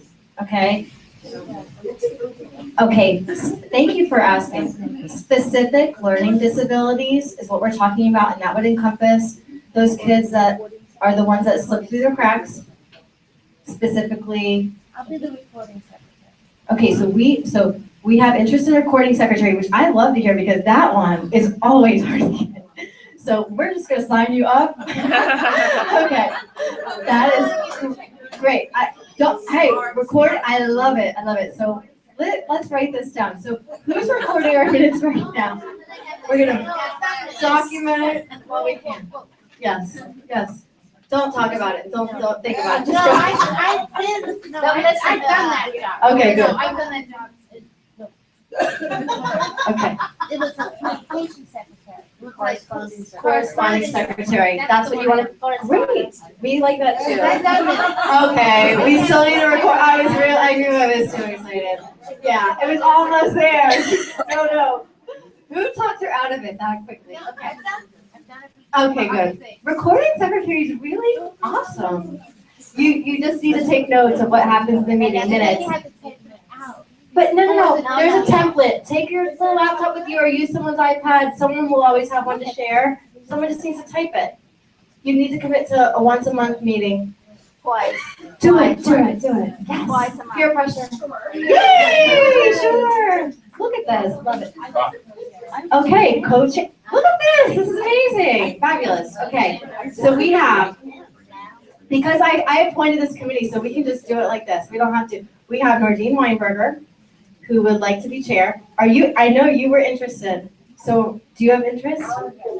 Okay, so, okay, why don't you sign up to participate in the group? Does that sound good? Okay, because there'll be jobs to be had. Oh, we have someone on the phone wants to be a recording secretary or something. My goal on the recording, I'll be right there.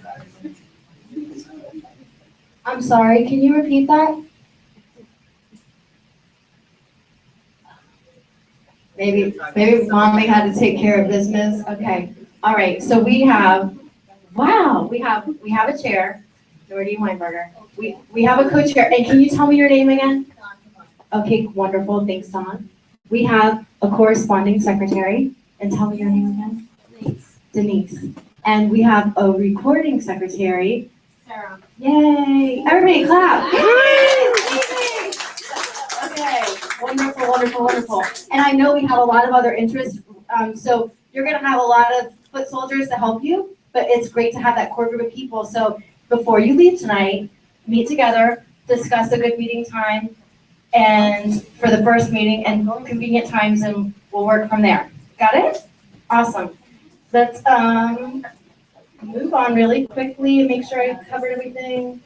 And so anybody who has interest, see those ladies who have volunteered, and they would love to have you involved. Okay, I think I've done it. Next meeting, I said Stu Gallagher is going to come to speak about our results-based accountability, which is going to be awesome in moving our goals forward. And also, Mr. Ricola from the district is going to come speak about transition, and he's celebrating his birthday with us. How nice is that? He's coming on his birthday, so that'll be wonderful too. Yes? I think there's a process for voting on the committee and all that, so. Not for this one, because this one was appointed, so we're good. So tell me, what do I do wrong? What did I do?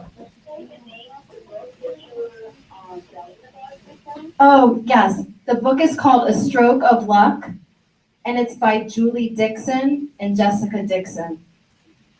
And Dixon. I'm sorry. So what? The name again? Yes, we have to, yes. Sure. The author of the book is Julie, Juli, Dixon, Dixon, with Jessica Dixon. And it's called A Stroke of Luck. And some lucky person's gonna win it here. Okay. All right. We do have to operate under sunshine law, of course. So our committee that is formed will have to have advertised meetings. You can talk, of course, about collaborating to figure out meeting times and all, but once we have a meeting, we have to advertise it, and there's a deadline coming up for a December advertisement, so we can work about that. We'll figure that out. You guys can collaborate on what would be a good meeting time and location. Yes, yes. So so see me after. We'll talk details about that. Get you all sunshine up. We'll keep it all in the sunshine. Okay, I'm gonna stop, and I'm gonna let Ms. Clay speak now, because she has, I'm sure, a wonderful report to share with you about the Evergreen Task Force and everything else that's going on. So thank you guys. Thanks, Ms. Clay. Okay, so you shared the good news, which is the executive director position. That's like my favorite right there. And then right after that, the Just Do It I Did. We had 189 students that we recognized this morning. And of course, we want to recognize all 228, but we recognized 189, so we're on our way. And schools do a pretty good job, because we kind of hound them, but we're going to hound them even more next year. So I want to share some of the Evergreen updates, and just to let you know, our next, as Kelly stated, our next task force meeting is November 2nd, and it's going to be at Arthur Ashe, which is 1701 Northwest 23rd Avenue. And it's going to be on the second floor, and the time is 10 a.m. to 1 p.m. So if you want to come and listen to hear what we're talking about, you're welcome to come. The committee does all the task force do all the speaking, but if you have something burning you want to have talked about, I would say pass a note to the chair, so it'll be considered. Okay. And absolutely. If you ever have a concern about that, I'm sorry. That's important. If you have the information, Ms. Clay's going to go over it with you, the updates from the district. If there's any questions that you have, forward those to me or forward them to Ms. We'll make sure they get to Ms. Hoagland, the chair of the task force. Thank you. So again, November 2nd is our first meeting for 15-16, but we also have two other meetings. They will be January 25th and May 9th, and they all will be at Arthur Ashe from 10 a.m. to 1 p.m.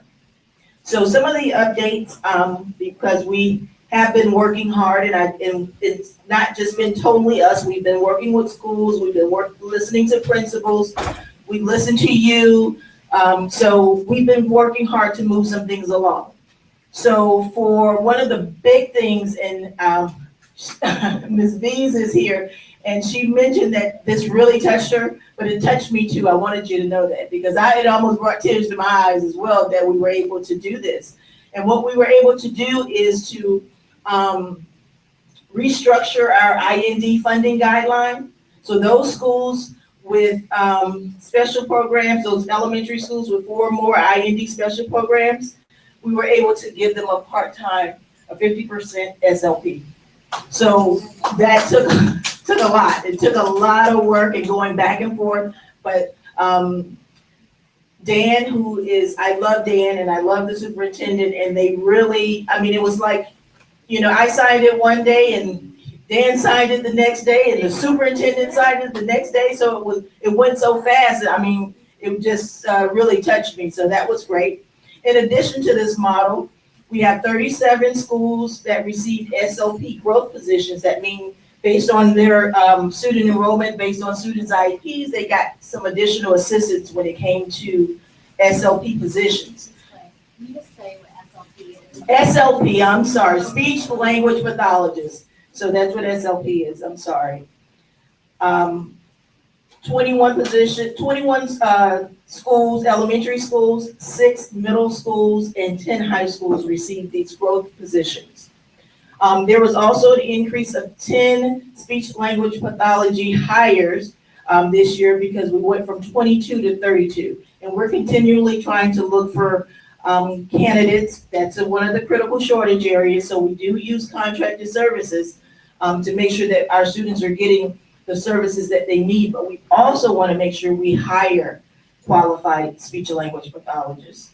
And another thing that we just did recently, I just added 6 behavior techs to each district ESE team. So instead of having that one, they will have 2. And we will continue to work on that, but that is another huge accomplishment for us. So we're excited about that. Those positions should be posted at this particular time. And what these behavior techs will do is they will be district-based, but they will provide supports to schools that have students that have some of the challenging behaviors where we may have to go in and take a look and see what's happening at their site and then provide some supports. Our secondary school support model also increased this year. It went from 25 to 35 middle schools, and that means that we also got an increase of behavior techs for these additional sites. This year, we also had the first time ever we participated in the Down syndrome buddy walk, and we met our goal. Why are you laughing? Don't start with me, Bob, because I got some things I can just tell everybody. It'll be on video, right? But I'm not going to do that. So we met our goal, and we're going to increase our goal next year because, it was our first time. So we set our goal at $200. We were over $200, but next year, promise you, we're going to raise it, and we know we'll raise more money. Another accomplishment, which we decided to pilot a curriculum, and it's the Attainment Core. And Attainment Core, we put it into 14 high schools this year.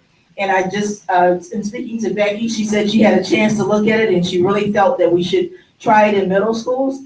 But this is a curriculum that contains rigorous, scientifically based programs aligned to state and national standards. And it's specifically designed for students with moderate to severe intellectual disabilities or autism. Attainment also provides English, language arts, math, and science materials for quality instruction and ongoing assessments to capture data and document student achievement. Training and implementation of this program began last month, but again, I'm looking to increase that. And I'm also going to take into consideration middle school. And I have it written down here.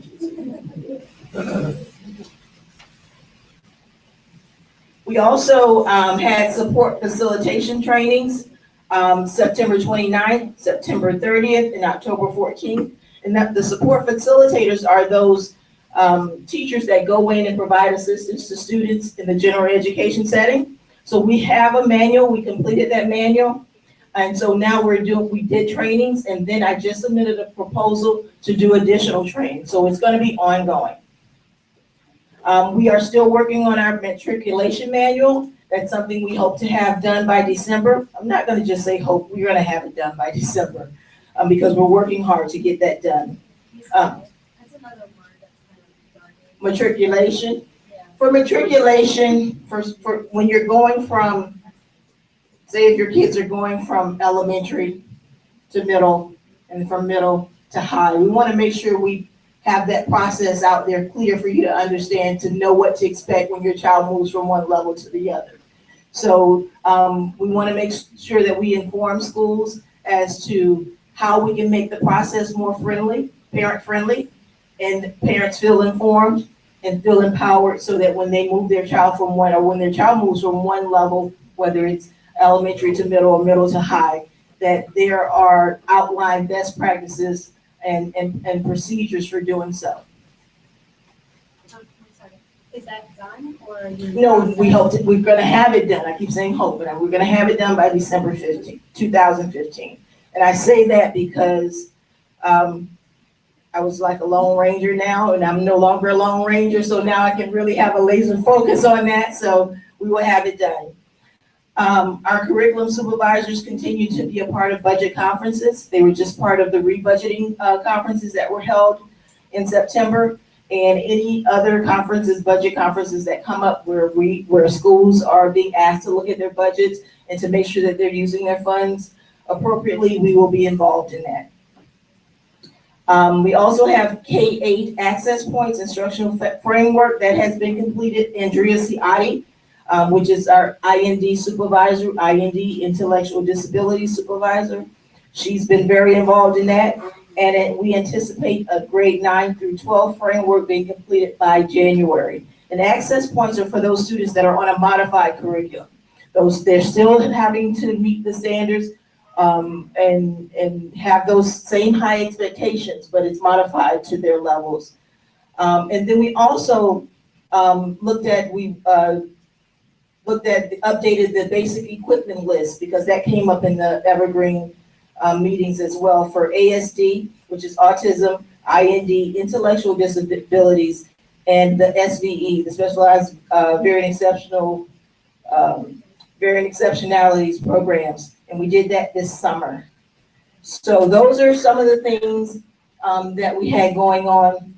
And I know Lou is going to also talk about what he's done with Project Search, which is, give me one second, which is a partnership that we have with Memorial Regional Hospital in Hollywood.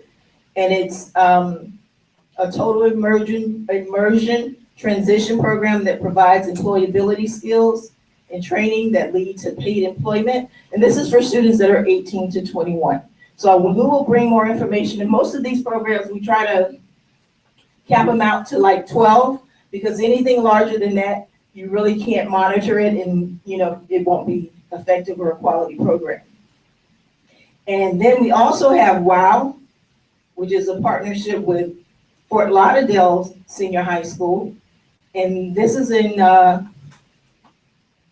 also in partnership with the Broward County Transportation Department.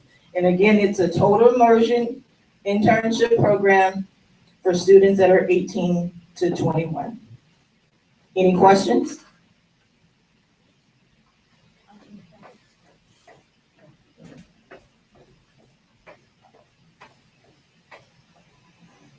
So you talked about the contracted SLPs. They're under a different contract than the SLPs that are hired by the Broward County Public Schools. So are the contracts really different in terms of what they're supposed to provide? Like, are they required to do the 2 conferences with the teachers? Or, can I be able to ask them questions about my student? What is it? Is it?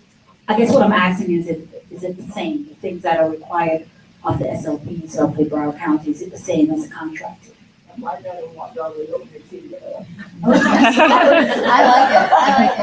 it. Yes, and the contract we have is a contract with the vendor, but they are expected to do the same thing that our hired SLPs are doing. They are. And if you have any questions regarding anything that's going on that you think should be going on, it may not be going on, contact our office. And the supervisor for speech language pathologist is Deborah Harrington. But again, if you contact me, I will put you in touch with her. Okay? Great. Thank you for your report. Do you have another question? Sonia, in the first Evergreen Task Force meeting and all the subsequent meetings, will there be a format that allows for parent input? I will not change a thing. I will make sure that if that's something that the parents want, that we will continue with that. And I think it went really well. So what he's talking about is that parents were able, the last meeting, parents were able to sign up and share their thoughts and provide input as to how things were going or what they wanted, what they expected of us. And that process went very well, in my opinion. I don't know how, if anyone is here that participated, but I wouldn't see changing that. And so what needs to happen there is if you come to sit in one of those meetings and you feel like you're not getting something answered, I'll be sitting in on that meeting. You can always slip me a note, anything that needs to be addressed. But certainly you have the list in front of you of what the district has worked on, and Ms. Clay presented that to you. Anything that you're seeing in your particular school or, bring that forward and we can make sure that it's addressed. And that's my role to service to you as a community to represent your concerns. So if there are still concerns that you feel like are not being addressed, that's your opportunity to email me. You can email Ms. Hoagland, but I can always get those concerns to her. So I'm your lifeline to get to that information, because if we do have parents talking, asking a million questions, that work is really significant there, the group that's coming together. So bring those concerns to me. Yes. Wendy. Kelly and I used to carpool together in elementary school, so I don't know why she's calling me Miss Carol. I wondered if a parent could look at the support facilitation manual and if it's pretty similar to the classroom standards for support facilitation that were, I guess, last updated in 2013. Is it still pretty similar to the standards, and can we see the manual? Okay, I wasn't here in 2013, but what I will do is if you contact me, I'll make sure I connect you with Andrea Ciotti so we can work on that, okay?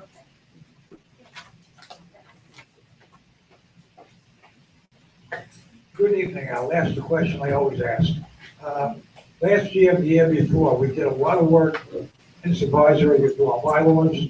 We updated a lot of things. We took them to the school board. The last time you told us, it went to the school board, staff. Because tonight I heard something that one of the young ladies here would like to chair a committee, but she doesn't have a child in the system. But she's a community person coming here. And what we looked at was bringing community people into the ESE so they could hold offices and participate in that. So now, without that moving forward, we lost leaders somewhere. So how is that being addressed, and where is that sitting with the school board?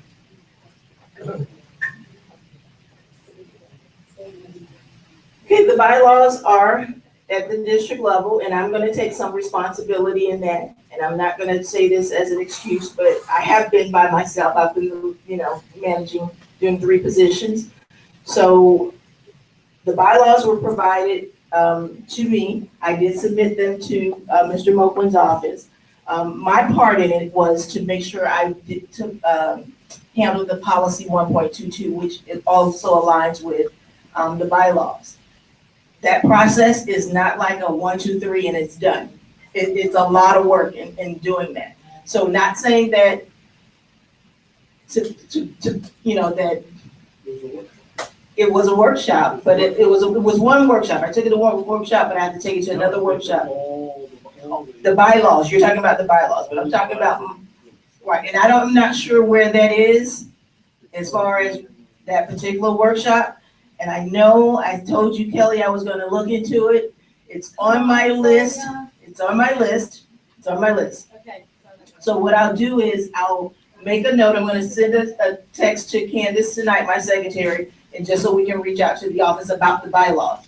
But the bylaws align with policy 1.22, and that is something that I have to take to workshop also. So when can we have an answer on deadline for where?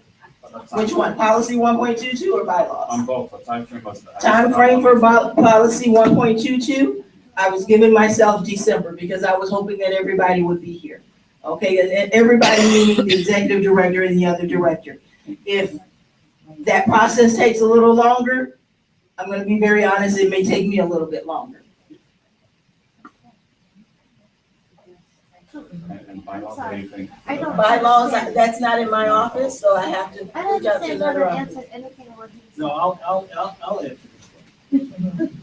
It's, there are district policies. There's a district policy 1.7, which takes appointees. In other words, if you look at the school board organizational chart, we are a school board appointed advisory committee.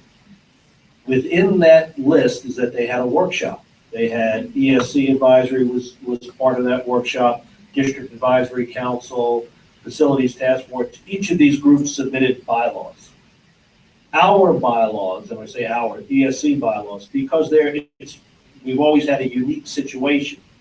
Some of the challenges in that bylaw template that the district gave you is that, we went out and asked for like 40 members to be part of the committee, is that was something that, again, the school board, that's their policy.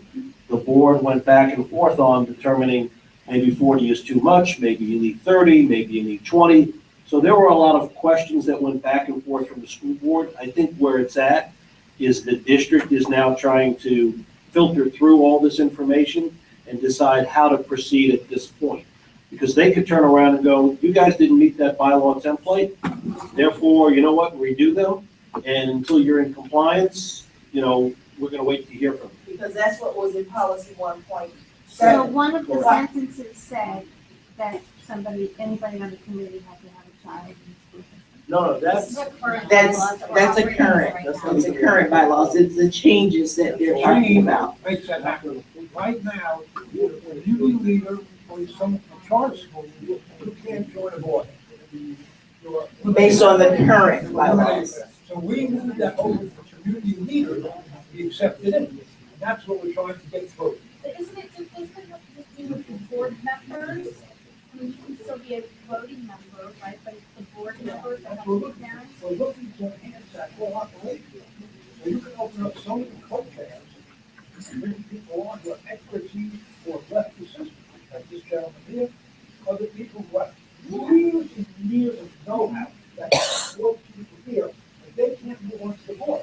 You come here, that's fine, but if you want to take it forward, do something up the ladder. Right now, the bylaws say, Okay.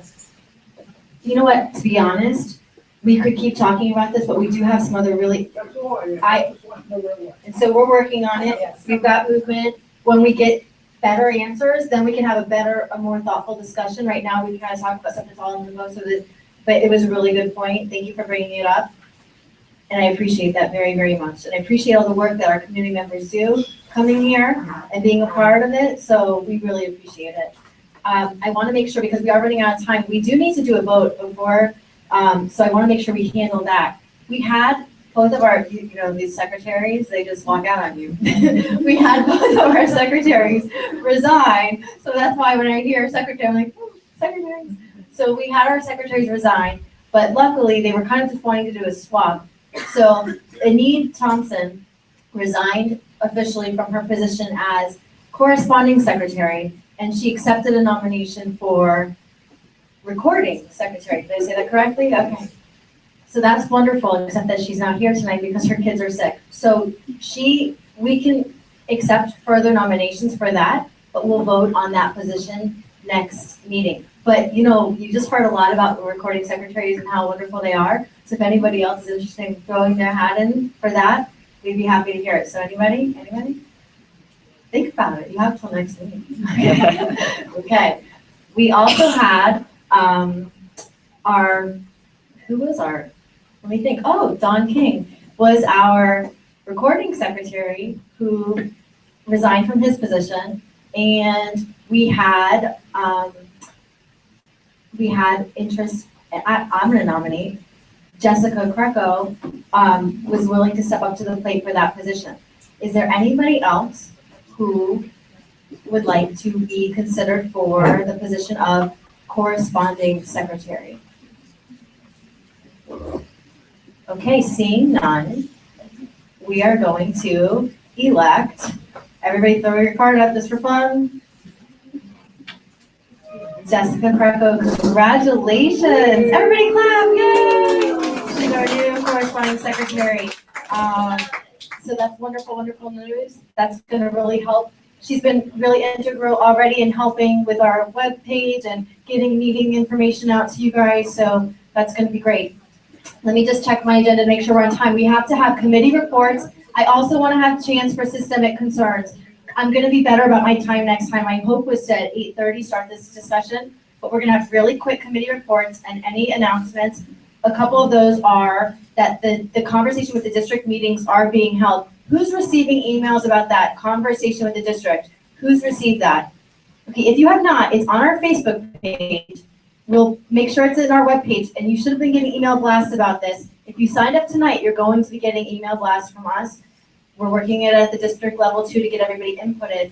But, I'm sorry, there was one tonight. And it's on our next meeting. And unfortunately, the next one coincides with our meeting too. So, but there's a lot of opportunities throughout the year. So I think we can still move forward and not worry about switching our date, because I think that could be, I think we lose a lot of people to a transition that so the next date is, I'm pulling up, I'm sorry, hold on.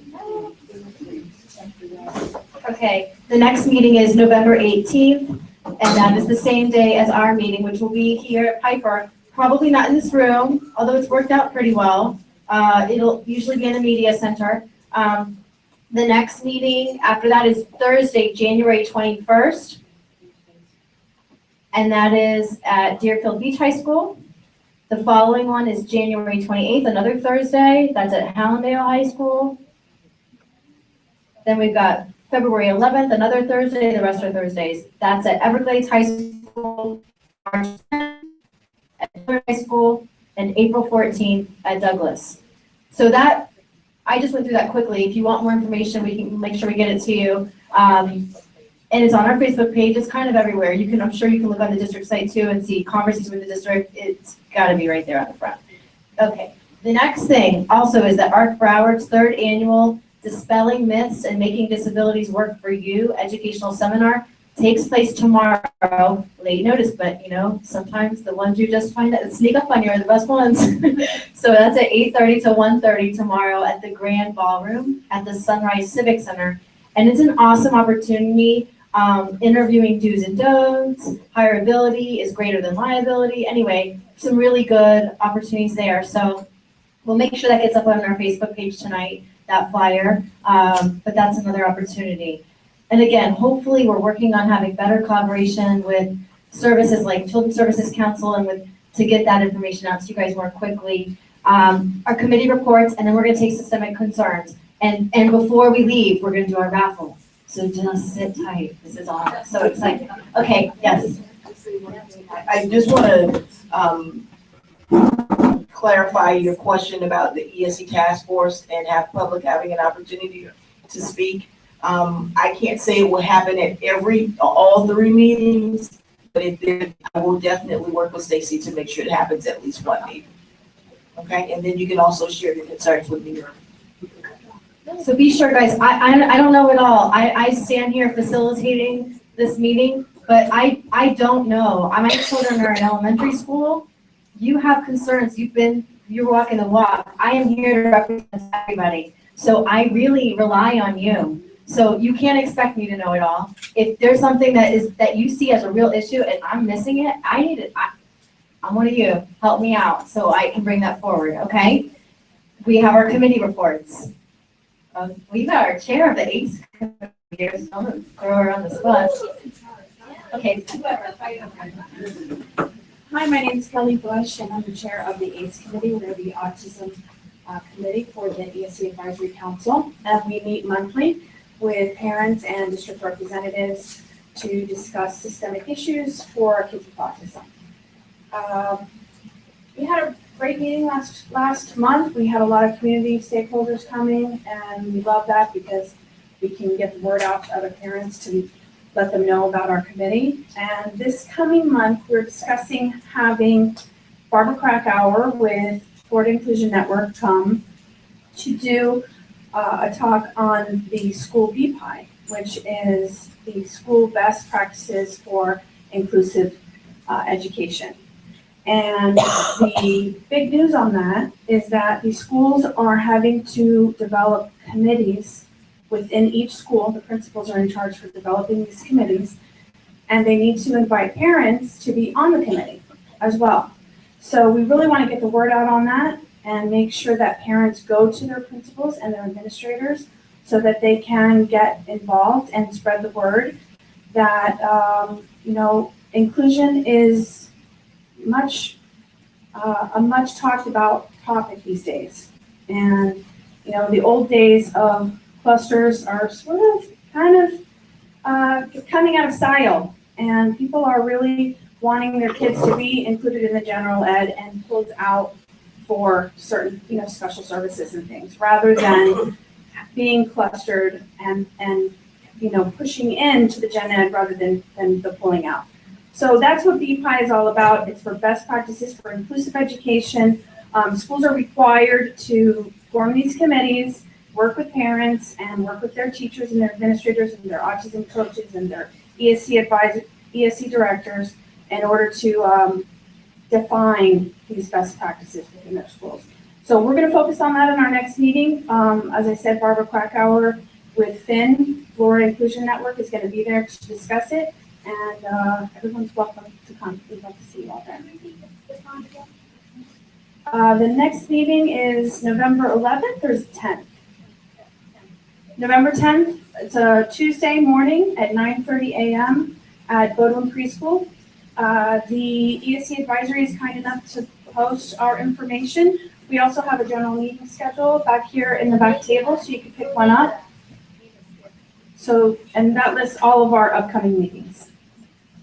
And Ms. Clay reminded me, Ms. Cracker is going to also come here and present on the BPI for our general membership in a couple, I think, what did we say? Did we say December or January? It's coming up. It's coming up soon. We wanted to make sure we had some other things accomplished, getting our goals moving forward. But yes, we're going to get a really good presentation on that.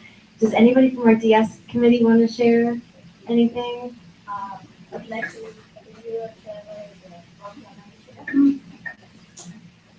On October 6th, we went to district and we had a resolution proclaiming that October is when we recognize the district as Down Syndrome Awareness Month. And this East school was there, Maplewood, the, what do you call that? Satellite, whatever, that was pretty good. We had a slideshow with some of our kids. I spoke, Diane DeBraga from Gold Coast Down Syndrome Organization, she spoke. And the kids were able to get up and introduce themselves. And it was really amazing, wasn't it? Miss Sonia?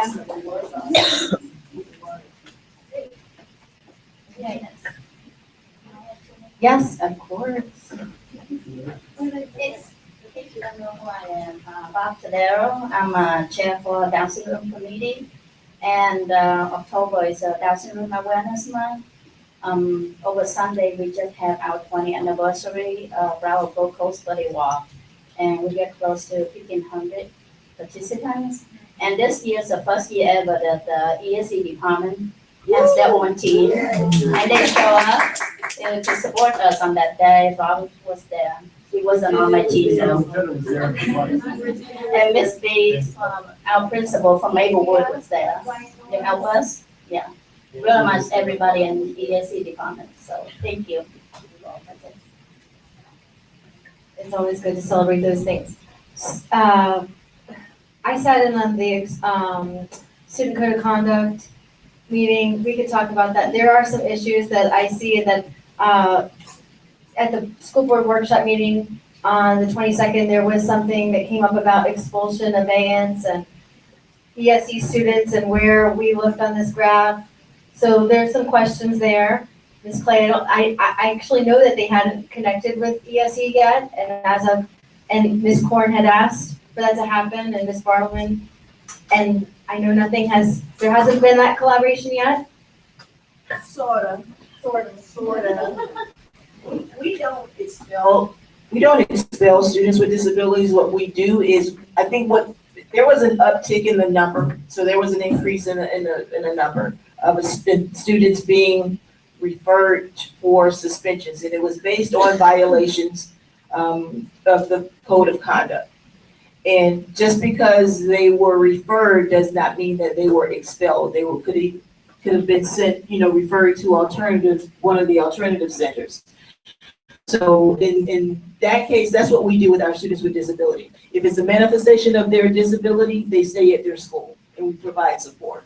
So if there is any talk about students with disabilities being expelled, that's not true. Even if it's not expulsion, it's just, there were a lot of referrals that came up for that. So it's just something that I think we need to look closely at. And that's the reason why too, because of some of the behavioral concerns I was hearing about, I increased the number of behavior techs for the ESE district team. Okay. Is there anybody else that has a report that we haven't touched on that is pressing right now? I want to get to systemic concerns, give you guys a little bit of time, and then we're going to do our raffle. Who has something that they're just dying to tell me, or us? Anybody have a question, something that's a systemic concern? I want you to have that time.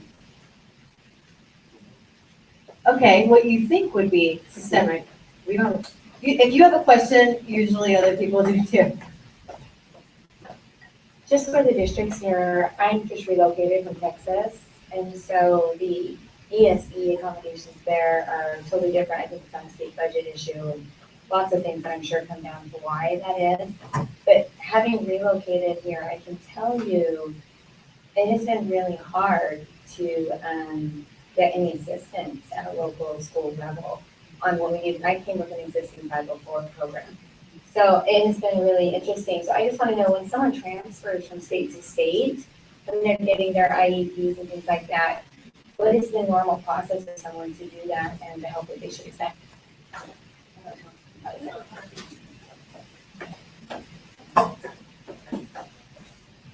What we do is we look at if it's an IEP, what the incoming IEP looks like, and we try to match like services. Sometimes when you come from another state, we don't have that exact service here, so we find something akin to that. And then we usually let the student assimilate a bit into the school, get used to it, then do a re-eval plan once the student is comfortable in the school and get new information, and then try to develop a new IEP after that. But we try to let them have a little time into the new school situation before we do something like that. And 504, it's going to be the same thing. We match like services as best as we can. Can I speak to that? Yeah, just, so the state I came from, here, sorry, no, this is a good one, sorry.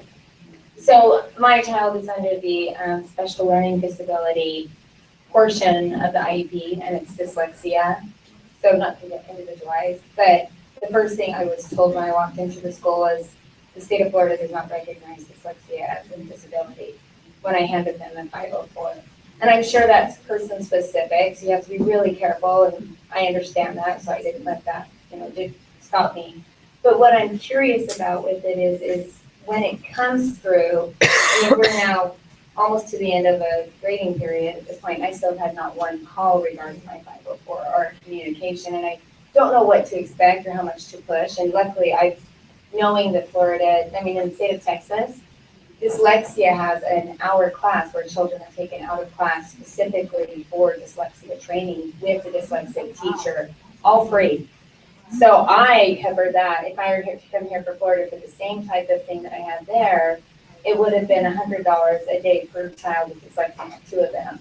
So we looked at that, and so instead I went to college to become dyslexic certified on my own to help my own child. But what I'm wondering is, how do we help the schools here get the same things that we've seen available in other states? Why is that not a federally thing like the 504 is? I don't know. And I know that maybe a school district probably can't do that, like a center. Well, our eligibility process is statewide, it's not district. The state of Florida sets the eligibility criteria and what is within the realm of that, and each state does their own. Yeah. So you might have an eligibility in one state that doesn't exist in another. That's just the process that we have. I'm sure if we wanted to look at changing, that there's a process to go through with that, and I don't know if that's something. Let's be as part of Yes. specific learning disabilities. So I think what she's saying is the strategies and interventions that how can we beef them up or implement or create better interventions? And that's something that we've been tasked to do. Kelly brought that up at one of the board meetings during her report. And so we've been tasked to do that. Even though we do have things that address it, we want to provide more specifics and more clarity for parents so they know what we're doing, and then look at if there's some better things that we should be looking at as well. The other thing, the difference here is a 504 doesn't come with a service.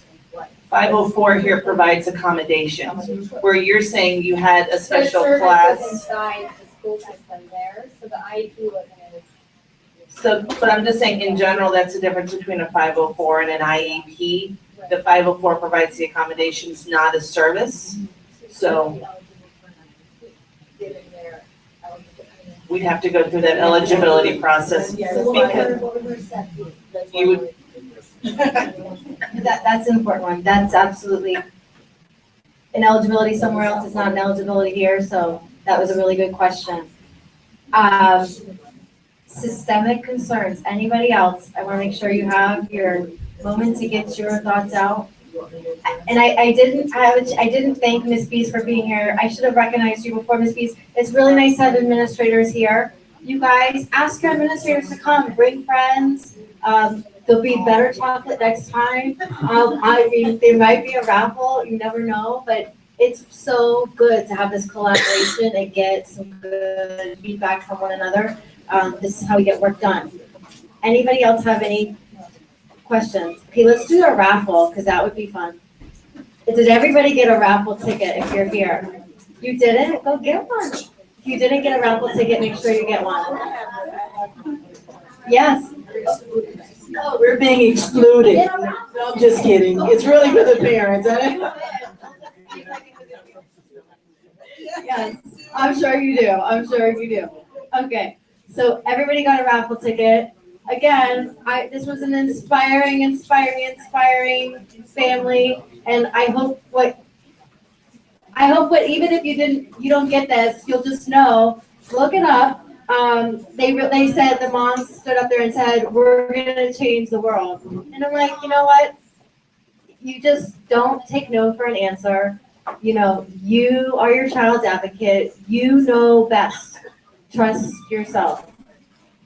Okay, I'm not thinking. You're picking, Sonia. You're picking. I'm gonna